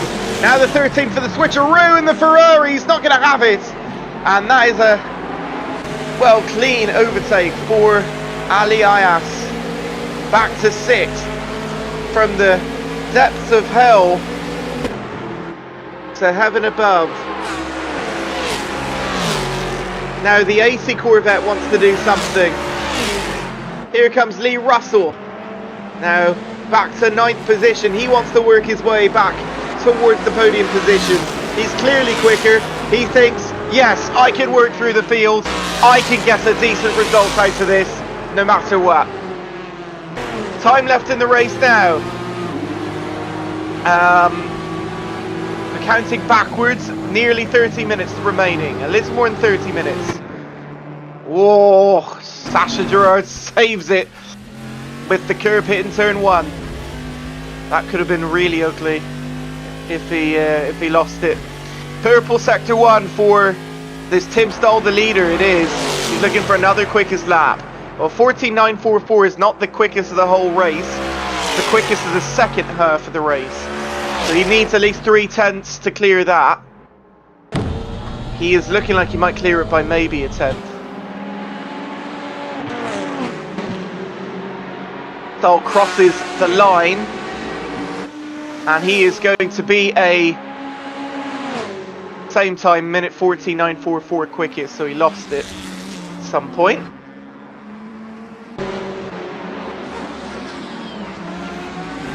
Russell defending. Now he needs to catch Madge ahead, only a couple seconds up the road.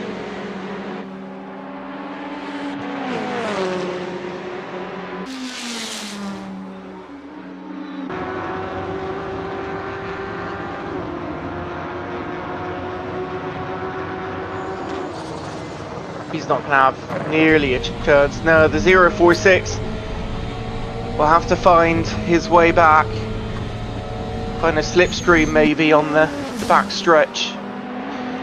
View so narrow, I don't actually see what cars were, says Ten Randall. No worries. I'll try and help as much as I can. But no, they're not Legends cars, that's for sure. Maybe that's what you were asking earlier, like what kind of cars are they? Well, they're latest GTEs you can really get. For GTLM ceased to be a class in the top series.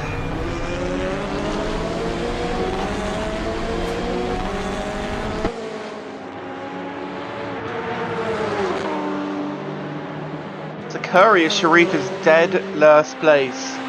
For all the Canadians out there, you must be fairly disappointed at the moment. I would imagine you'd be disappointed.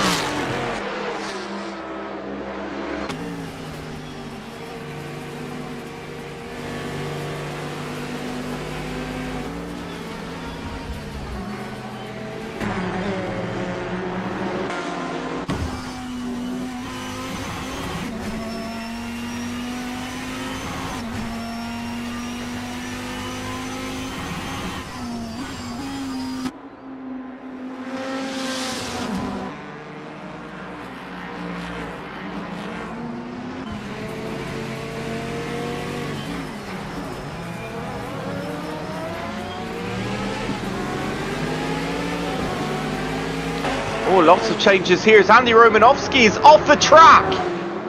And that's another incident for Andy Romanovsky. Oh my goodness. Romanovsky has had the worst of luck today. The absolute worst luck. P12 again, when he really should be up more like P4, P5. And now watch as Ayas again is coming up on Wolf. He's hunting him down. And he's going to take it. Ayas easily into turn 1 as someone off the road. And it doesn't tell me exactly who it is. Oh, it's Sharif. Ah, showed me at the end there. Sharif again. What is going on there? Oh my. That is a car that's seen better days. Can he do anything there? Even Romanovsky passing him again here. Ah, that is rather unfortunate.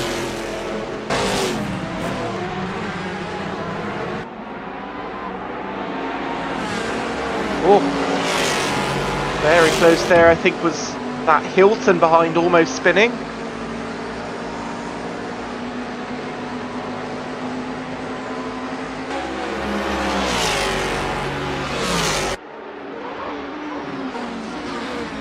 Inside then outside, the 80 is nothing. Or the 80 does have something, as it's a mistake for Madge in the 013. You don't want to see that. It didn't even matter if he cut to the inside and stayed there, or go the outside. He just had it by simply running the track properly, simply hitting the braking zone. 060, drive through for speeding. Zakaria Sharif, bad to worse. But never mind that, as he said last. Let's see what else we got. Hilton looking on Martinez still, who's still less than a second on Madge, who's still less than a second on Russell. It's those four all together. And looking is Hilton on the outside. Is Hilton going to have this into the corner? No, he's not. Surely that would have been too much of a... Oh, saving in this clock. Surely that would have been too much of a gamble for Hilton had he gone, tried to go around the outside. He would have taken the grass. Been too quick. But there is some certainly being more aggressive now as the time starts to wind down in this race. Lap 15, and we're 20 minutes in. Who is going to win the last 15 minutes of this race? Race 1 of GTE Legends on Assetto Corsa, presented by AC Friends. If you have a driver of the day candidate, please put it in the stream chat. We'd like to know what you think it is. Personally, I think right now Tim Stoll has it blown out of the water. He's been the most dominant. And most improved, maybe Schoenfeld at the moment. Surprisingly, as he finds himself at the bottom of the podium. And look at this battle between Russell and Madge. Martinez, as Stoll gets a new fastest lap. And this is going to look real interesting down the hill.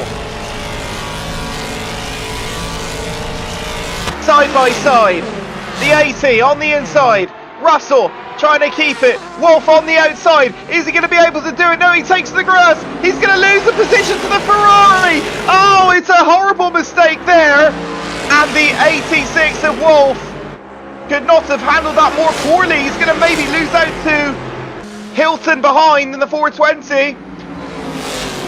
They're all like a pack of wolves on him, and off and spinning is going to be Madge.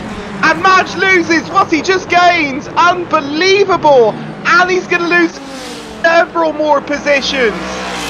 Down to 13. Oh, you cannot make this stuff up.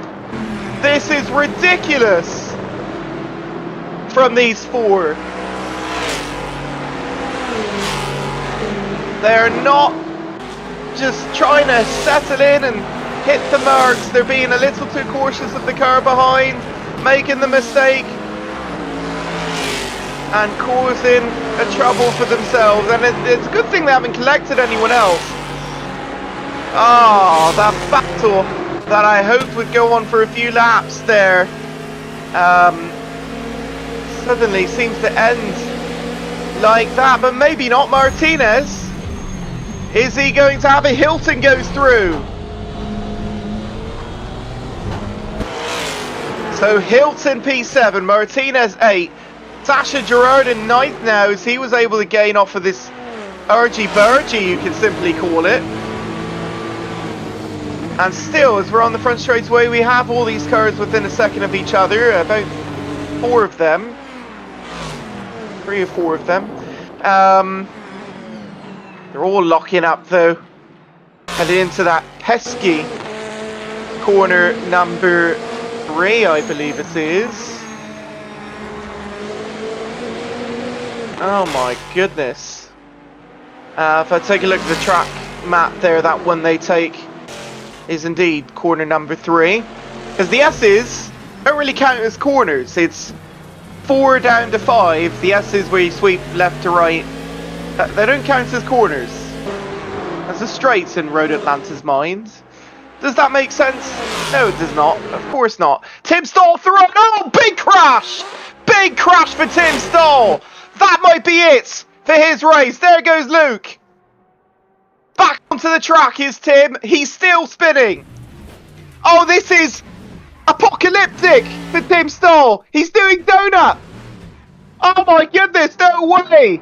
He's going to lose another position to Schoenfeld. And Tim Stall has buckled it at Road Atlanta. Luke Scholz to the lead, the German driver in the Porsche 911 GTE says, thank you very much, Tim. I will take this to the end now. With only, can you believe it, with only 20 minutes to go. Unbelievable. He ran all that way. It's an hour and 30-minute race. He ran all that way pretty much in the lead. And all it took was a major incident like that to blow it all dead. He lost 22 seconds on that lap. 23 seconds even. And he's got to be kicking himself. It must have all gone wrong somewhere down in the sweepers, in the S's. And then he just couldn't recover at all. You think, oh, it's one spin, get back on the track, you lose one position, or not even. And no, it just kept going and going and going, and oh my gosh, you have to feel for him. Now he's taking it maybe a little smoother, just in case. Oh, that really hurts for Tim Stall. Hilton is off the track, and a big hit for Hilton in the 420. Oh my, that was, if that was real life, that would be a full course yellow and maybe even red flag. Anthony Hilton from the Netherlands still not going again, and he has DNF'd. Anthony Hilton out of this race in the Corvette C7R, the Mellow Motorsports #1 driver. They have, I believe, multiple in this race. He is out. I'll be a 3rd or 4th DNF now in this race today. Sattler's in the pit lane. He's been there for a while. Not really sure what he's repairing. He's going to be well behind Sharif now even. Back to the major battle with Martinez, Gerard, Klein and now Romanovsky. All in a line together, these 6. The drama has not concluded yet. Lap 20 of the restarted race here. And that's a good view up the hill, I have to say. Wolf leading them through. Lockups from some of the cars behind on the right side tyres. They will be starting to get quite toasty by this point, quite worn. screaming in pain, saying, no, no, no more. You do it too much, you're going to eventually spin out like Tim Stahl. He's not going to have the angle, the 471. No, he's not. He thought he could be cheeky, but no, he definitely didn't have it. 197 Klein. Gaining on Gerard. No, he was just holding that. It was Gerard looking for the steal of position. Tasha's a good driver. He's a really good driver, actually. He should be respected as such. Almost 3 wide into the corner there. Oh, and off is Romanovsky again! For the 3rd time today! And Romanovsky just can't catch a break. But they were trying to almost go 3 wide into the final chicane there. No way that was going to work. Or bus stop. Oh my goodness. Romanovsky. Andy, you're going to have some questions to answer at the end of this race.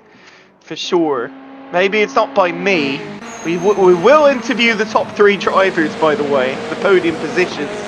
But we may not get a chance to speak directly to Romanovsky. We'll make sure everyone else in Discord does. And be like, how the heck did you bottle it so many times? This is a really dramatic race. Oh yeah, it's much better on TV, 10 Rem Dal. Absolutely. And once again, thank you to everyone in the stream chat for watching the show. Please like and subscribe to the AC Friends YouTube channel. They just got over 1,000 subscribers fairly recently. 14 likes I see right now on the live stream. We definitely can get more than that.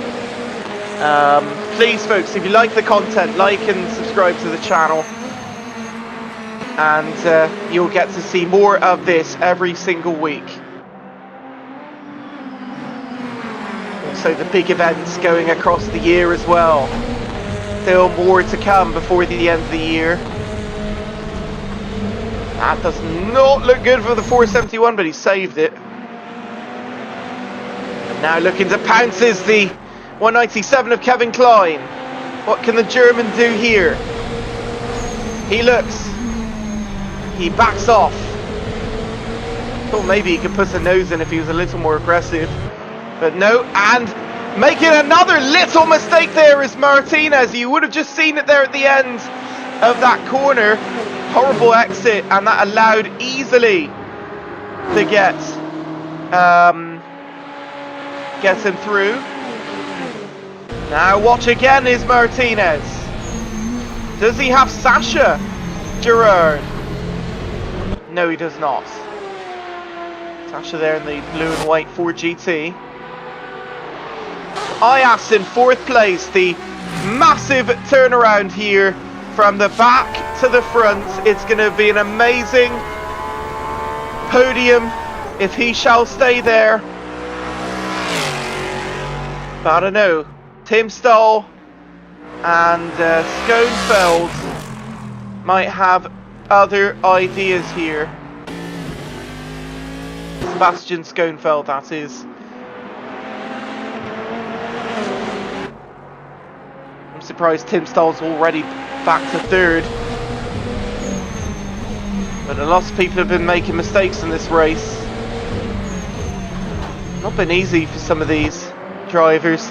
Klein with the purple mini sector, strangely. Like the rest of the lap being nothing, but that's good for Battling Wolf here. He's gonna duck in for the slipstream. He's gonna take a huge amount here. Look at the green mini sectors on the back of the slipstream. Now he's going to have the inside line. Is he going to keep it into the corner though? And it looks like he's going to be well defended by Alexander Wolf in 086. He is still pounding the back of him here as they head onto the front straight and onto turn 1. Looking, not going to have anything. He went all the way out to the curb even. Ooh. And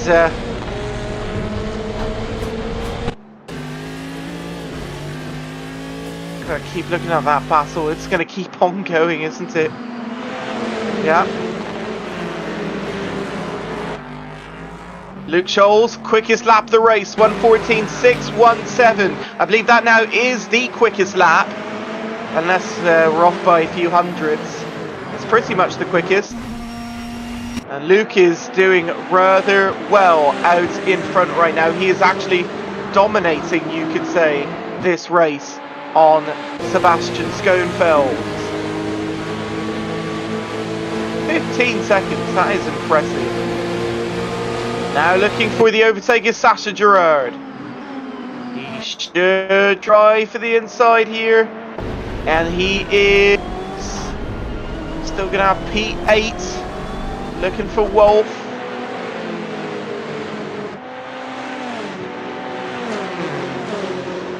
Gerard wants a good finish here. He's already well into the top 10, so that milestone is complete. He's not going to have him anywhere up here. He's going to have to try later on the track. Just simply no room up there. Let's see if I can find the 086. Andre Wolf, sorry. Andre Wolf, not Alexander Wolf. Andre Wolf. My apologies.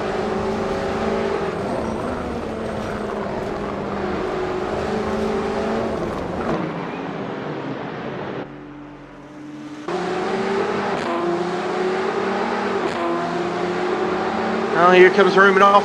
Just again, his third or fourth time now working up the leaderboard. Surprisingly, that does take him back 2/10 as he overtakes Clock. That's Clock with a K, by the way. Josef Clock.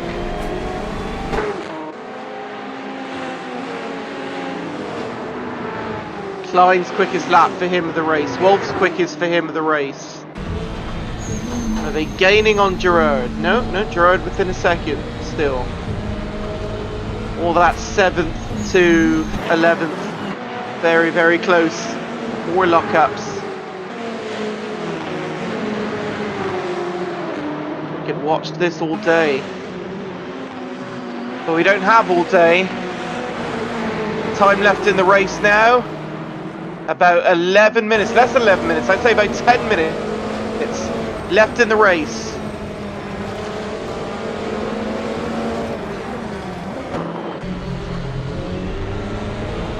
It's the final sprint to the finish now. So we may get, what, 7, 8 laps in? 8 laps?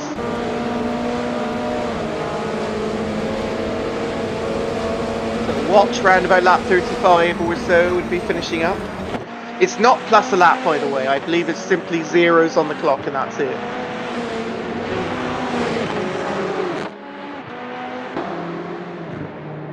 Here comes Romanovsky again, and he is going to, yes, take P9 on Martinez. And now he's going to catch back up to Sasha. Romanovsky, man, if he didn't have so much problem, he would have been up in P2 or maybe P1 by now even.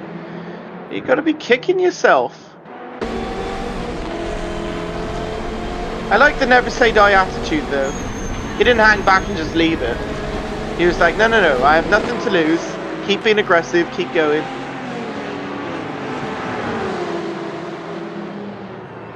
I've seen some drivers better than others at overtakes in this race. Romanovsky is one of the very good overtakers.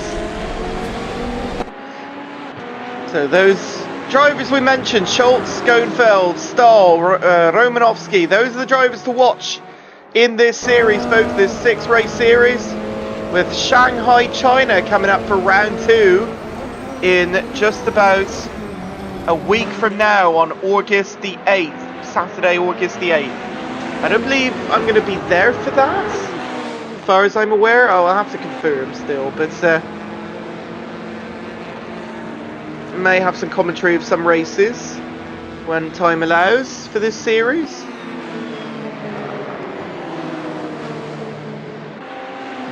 Ayas off the road. Is he going to lose position? And a huge off for Ayas. And he's just going to take it and be like, no, that's it. Out of the race. Ayas is out. Holy moly. Did you see the end of that? He was flying in the air as he went off the barrier. It must have been a huge incident. Oh my goodness. I wish I'd focus on it a bit more and I could see, but it kept clicking away on me. So I wasn't able to move fast enough. That is feedback I'll give to them, but that was a huge off. Holy moly. Ayas, one of the best racers here tonight, where it had been up and down, looked like the Cinderella story, is out with less than 10 minutes to go. Oh my goodness. Indeed, around about 7 minutes. Gerard not going to have that on the inside. It kind of messed up his cornering there too. And here comes Romanovsky on him now again. The leaders are absolutely far and away from each other. Scholl, Schoenfeld and Stahl. That looks like your top three at the moment, should no other drama happen. But here in this mid-pack is where everything is happening. The battle for the points. As Romanovsky gets past Sasha to 7th. 7th place netting you 18 points. And once you get to P6, it's then 20. It starts jumping much more once you get past P5, it looks like. It goes from 2 point intervals to 3. So once you get in the top 5, you're really gaining in points there on your peers. These positions matter, folks, greatly.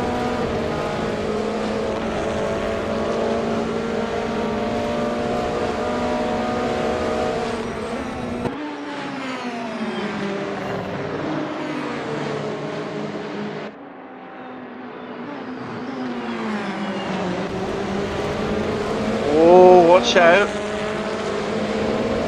Romanovsky, see how much he has to move the wheel.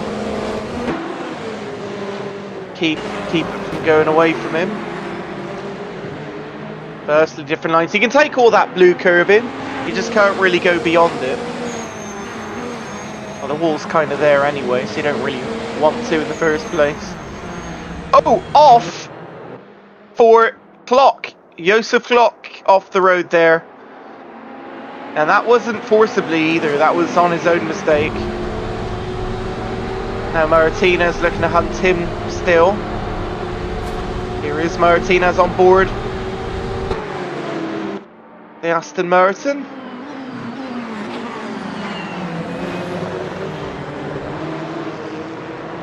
And we are coming into the final minutes of this race now. Less than 5 to go. We are coming down to about 3 laps to go of this race. Romanovsky, he's trying to get anything out of this. Top 5 would be legendary. I don't think he has that, but he could maybe have 6th at least and hold it. That would be a major comeback, despite all the things that's happened. Sasha P8. Even Klock being P9 is quite a shock, to be honest. If it wasn't for that restart there, he would have been dead in the water. On an excursion is Sasha. Sasha's going to lose multiple positions, and Klock to P9. Martinez to P8, and Romanovsky is P7 late in this race. He is P7 and still battling Andre Wolf for P6. Romanovsky to P6, and this is extremely impressive by the purple card Ferrari. Wolf takes it back. Broke later into the bus stop. Through the Fox Factory Bridge. 2 to go at the line here at Road Atlanta. The all-important points here for race 1 in the mid-pack. Extremely important. Locking up there is Wolf, trying to defend it. Romanovski on the attack. Locks up again on the rear right tyre. Does the Aston. Coming down the sweeping S's. All 5 cars together. The battle that has been going on all race as Martinez takes it rather wide there. Clock up to P8. Taking advantage of that. And now Romanovski should try and do it again here on this lap. Into that corner. Here they come. Side by side again. Romanovski has huge straight line speed. Trying to defend it. Defends once. Comes back over twice. Almost blocking. But maybe legal. Romanovski has P6 here. And thankfully no contact between each others. It looked like maybe it was inevitable. And now look at the gap Romanovski is able to pull off here as we head towards 1 lap to go. Yeah, 1 minute and a half. We actually might be 2 to go now. 2 to go now, and then next time by for the leader. Actually, he just passed the line. It's minute 14 lap times. We will have 1 more lap on top of this then, confirmed. So 2 to go at the line there, confirmed for Luke Scholz of Germany. Clock ahead of Wolf on the mistake. Romanovski now 1.2 seconds ahead. What a comeback for Andy Romanovski. Klein P5, Russell P4 still. Stoll 3rd. And let's get ready for Luke Scholz as he has half a lap to go to the white flag. And we'll be paying attention to him once he gets round towards the checkered. Martinez and Wolf still flip-flopping back and forth there on the leaderboard. Oh, nearly taking some grass is Clock. Joseph Clock. Now he's trying to hold off Wolf. Wolf is looking to get by. He has the speed. He goes side by side. Here they come into turn number 1. Who's going to hold it? It's going to be the outside. Clock holding it. And looking in on the battle is Martinez. He's not going to have anything either. And wow, really taking grass there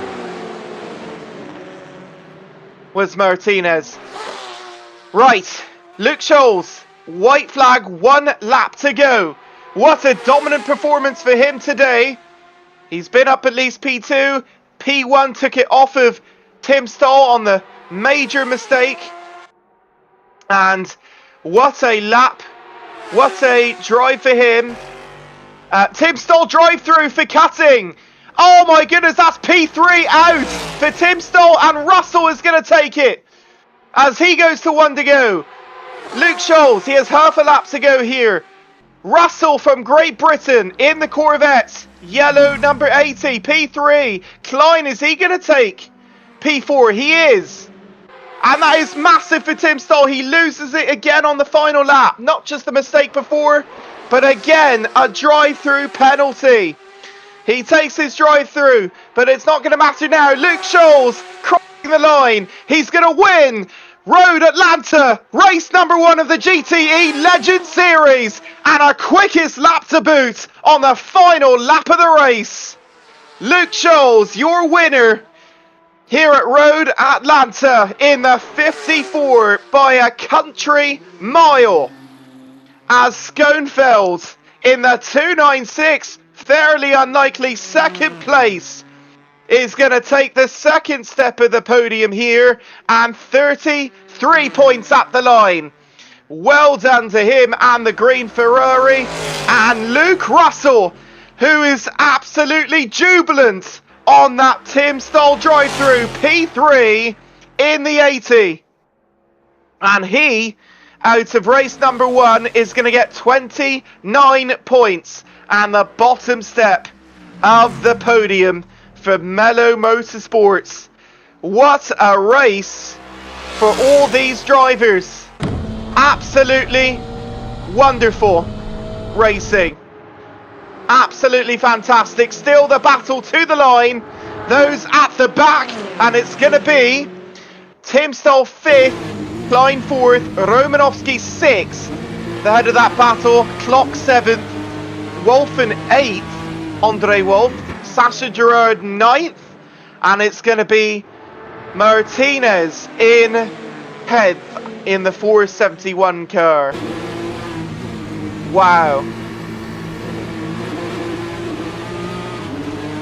Martinez, oh now the leaderboard's getting a little mixed up. Sharif did not have a good race, Hammaker and Sattler, and all the rest here still yet to cross the line.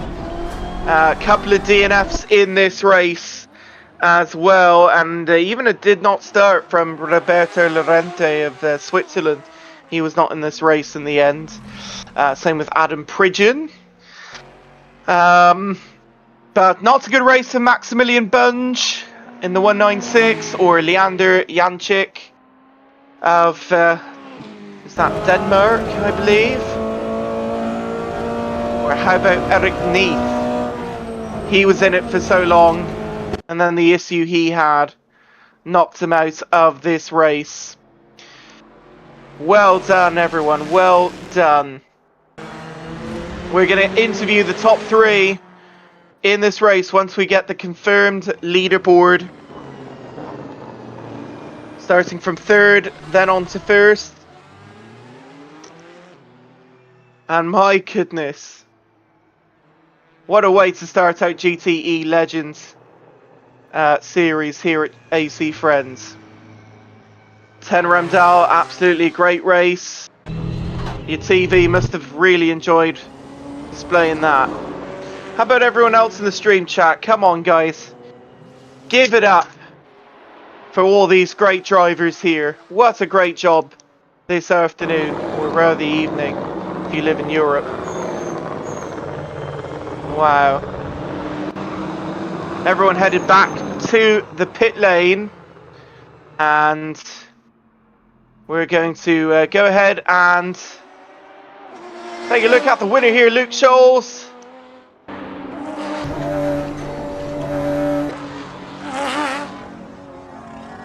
Is he going to do some donuts? Surely he has to for celebration. Surely. Oh, or just going to a barrier. That works too. Whoa. What's a race? Oh yeah.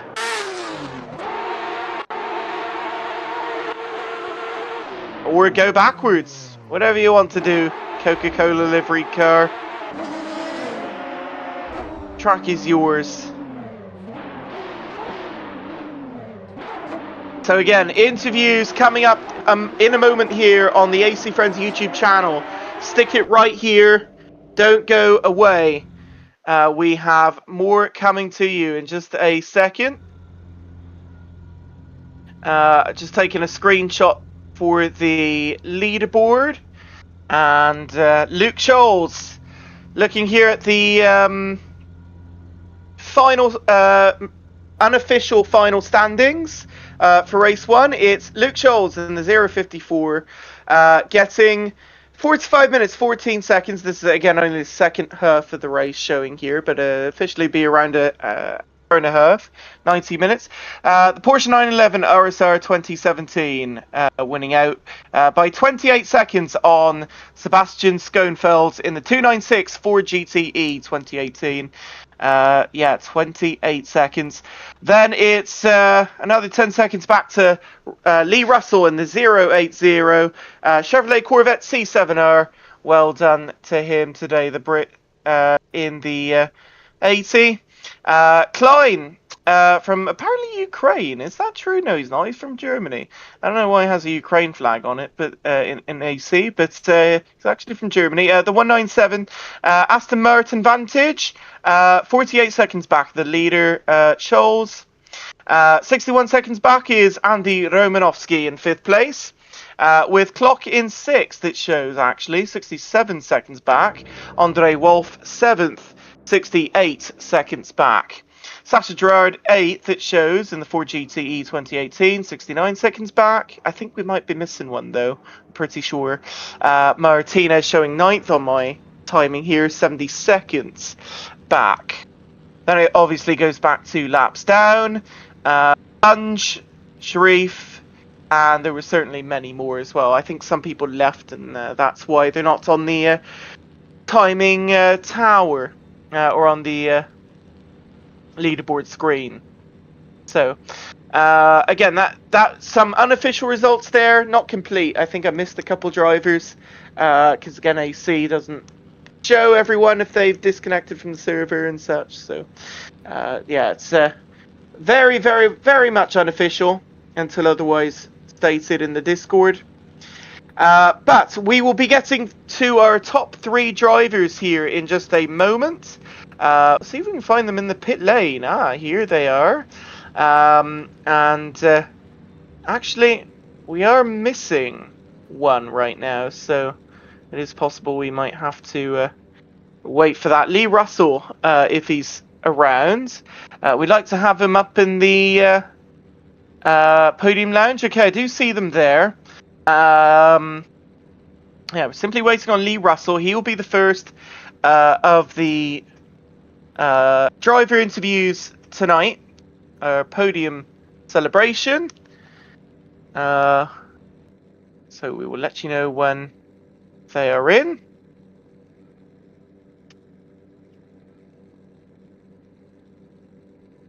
Right, so it appears Sasha is trying to grab him right now. If we do not get Lee, we will go straight to P2 instead. To be fair, it is late in the UK. It's 9:46. Maybe you need to get ready for bed afterwards. So who knows? But surely, if he says he's in voice somewhere, so if he is around, we'd like to have him.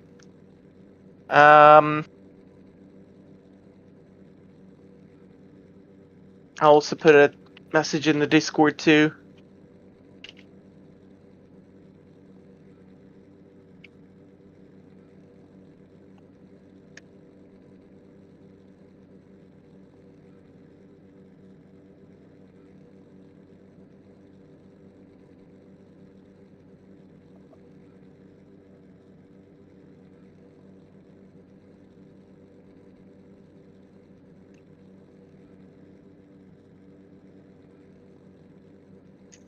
Right.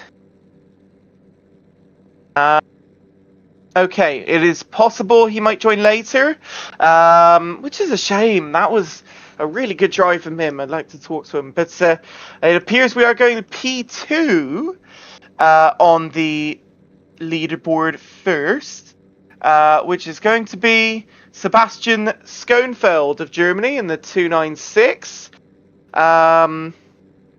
So let's go ahead and bring him on down then. Right, Sebastian from the 296 Ferrari, can you hear me? Yeah. Hello. Well, first off, what a race that was. Ups and downs. And it culminates in the end with P2 for you and 33 points. So just bring us through that, Sebastian. What a crazy race for you. Definitely. First, let's call it first race. It was a bit sketchy for me. I clipped the outside curb of the first turn, and it spun me around. Was in P6 or P4, I think, and dropped down to like P16. And yeah, had to catch up till the server unfortunately decided to kill itself. I mean, But- P16 is crazy. I must say, what a comeback. Definitely. I have to say, it was really fun driving through the traffic and try to gain all the places I've lost back. In the end, the time ran out. The server decided to not function anymore.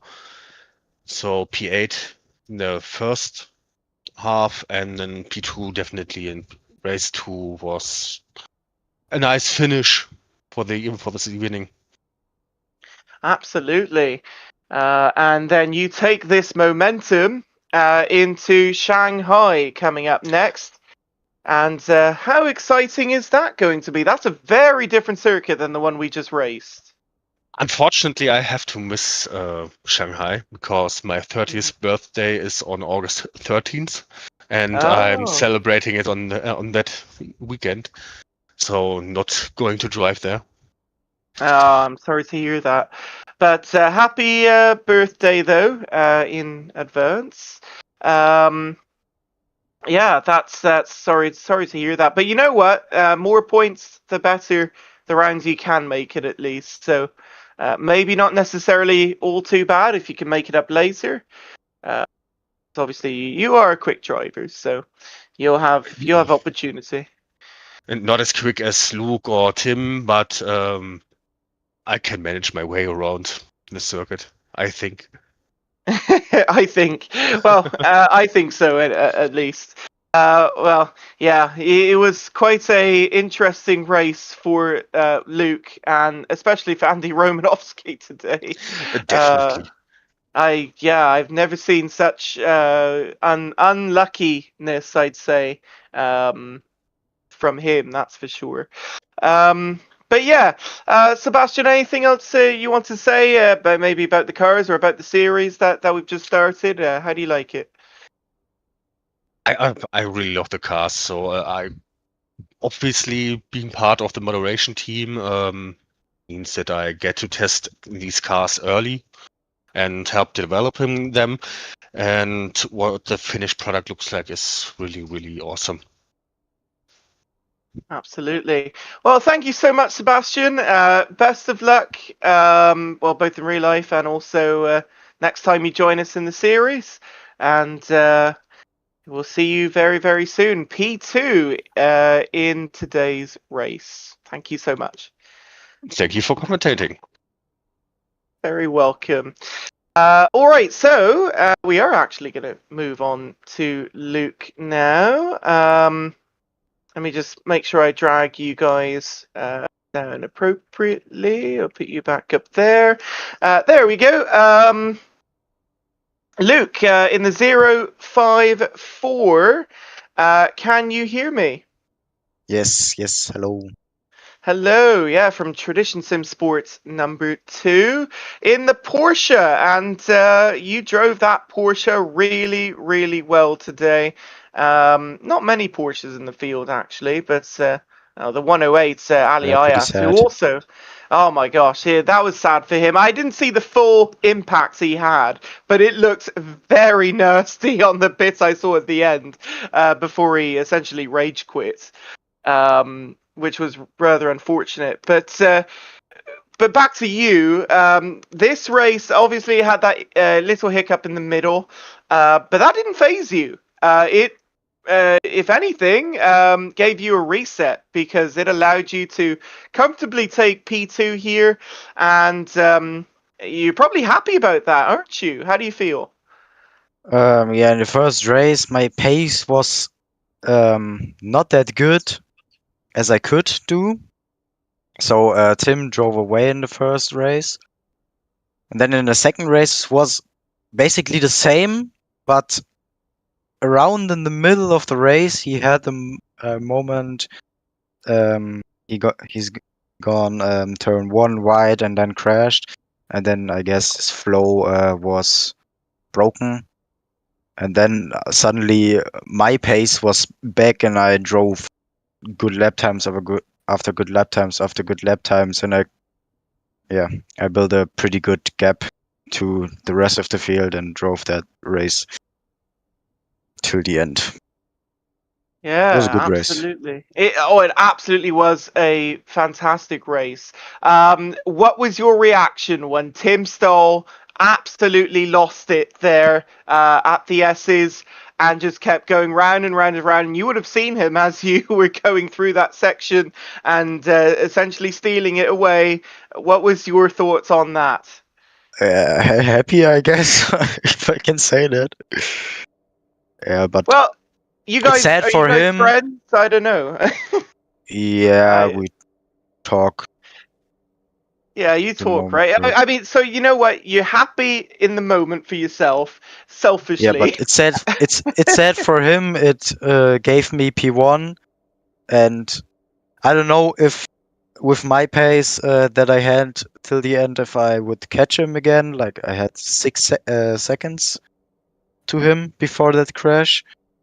Um, I don't know if I would I if I would have catch him again, but um, that could have maybe ended in a battle, but it didn't. I was solid P1. Yeah, looking at the flow of the leaders, though, it looked rather unlikely. But you know, anything can happen, right? And I said that in the stream, even before the incident. I was like, you know, anything can happen with the leaders, but they are looking strong. And then, of course, then it happened. So a little bit later. So yeah, it's just what happens in racing sometimes, I guess. Yeah. And since that overtake, you got in the groove and took what was I just had in the Discord, someone posted it. What was the gap in the end? It was absolutely massive. 28 seconds to Schoenfeld, and Russell was 38 seconds. And so there you go. In the end, it looks like a dominant win, dominant performance. Although in reality, a lot's happened in order to get to that. So yeah. Yeah. Well, you're taking 38 points, though, and that is confirmed now by Andy Romanovsky. Thank you, Andy, by the way, posting that. 38 points, Schoenfeld 33, and Russell at 29 in third. Yeah. So, are you taking this momentum to Shanghai next week? Yes, of course, because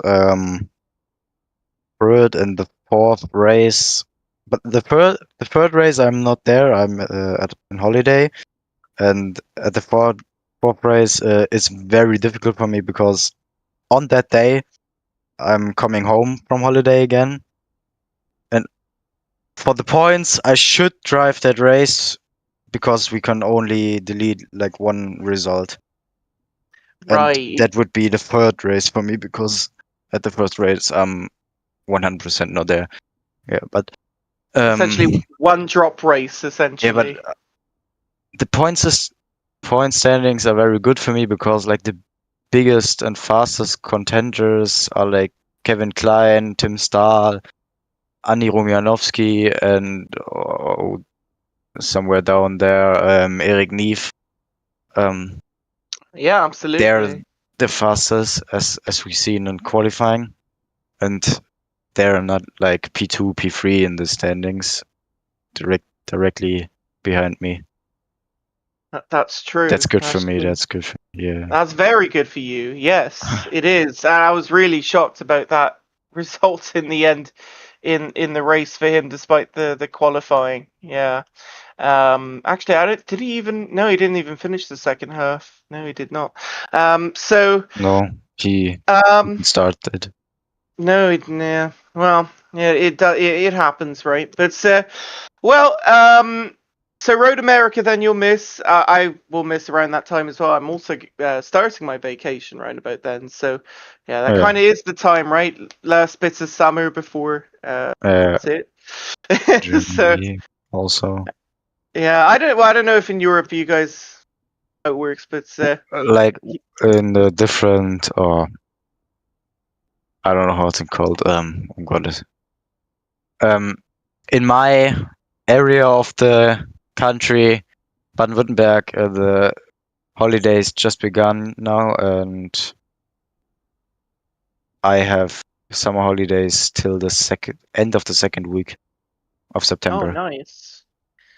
It's Oh, so very late. it is, but you still get to sit back and relax and get some good weather. I know where I live, the best weather usually is in August, so that's yeah, that's exciting. I hope you enjoy.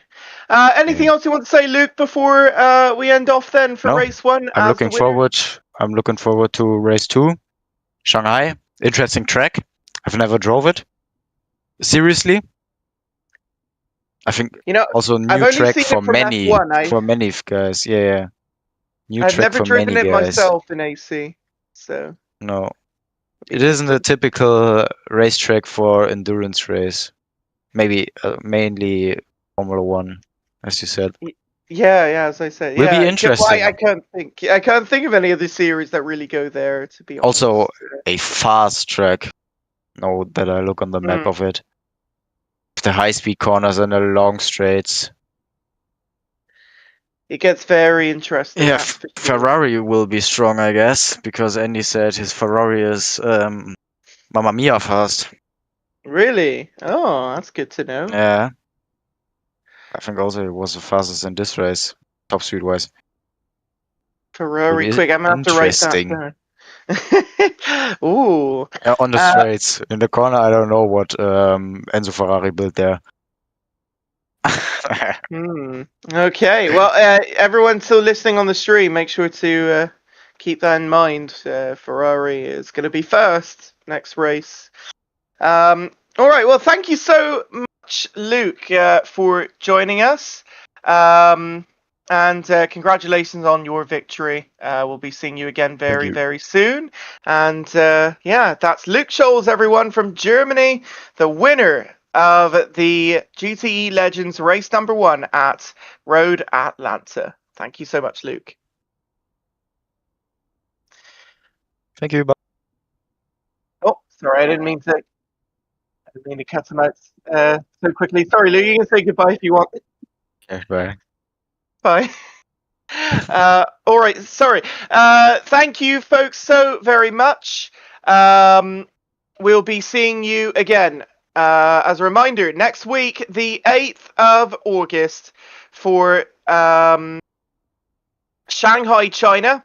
Again, round 2 of 6 of this GTE Legends series here on AC Friends.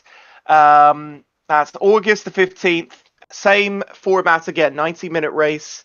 And it's going to be, I believe, the only Asian race. Yes, it is. The only Asian race. Lots of American races in this series. So we hope you'll come and join. It's a lot of fun indeed if you're a gold or platinum driver on AC Friends. That will do it from here at Road Atlanta here this afternoon. Thank you so very much, ladies and gentlemen, for joining. I've been your commentator, Mark Rio. Remember once again to leave a like and subscribe if you like what you see. Join us again next week. With, again, the winner going to Luke Scholes of Germany, and Schoenfeld second, Lee Russell in third from Great Britain. That's your top 3 and your leaders coming out of this race at the beginning of this series. We'll see how everyone can bounce back next time. Thanks so much for watching. You've been watching the GTE Legend series on AC Friends. Have a very good rest of your night, ladies and gentlemen. Bye for now.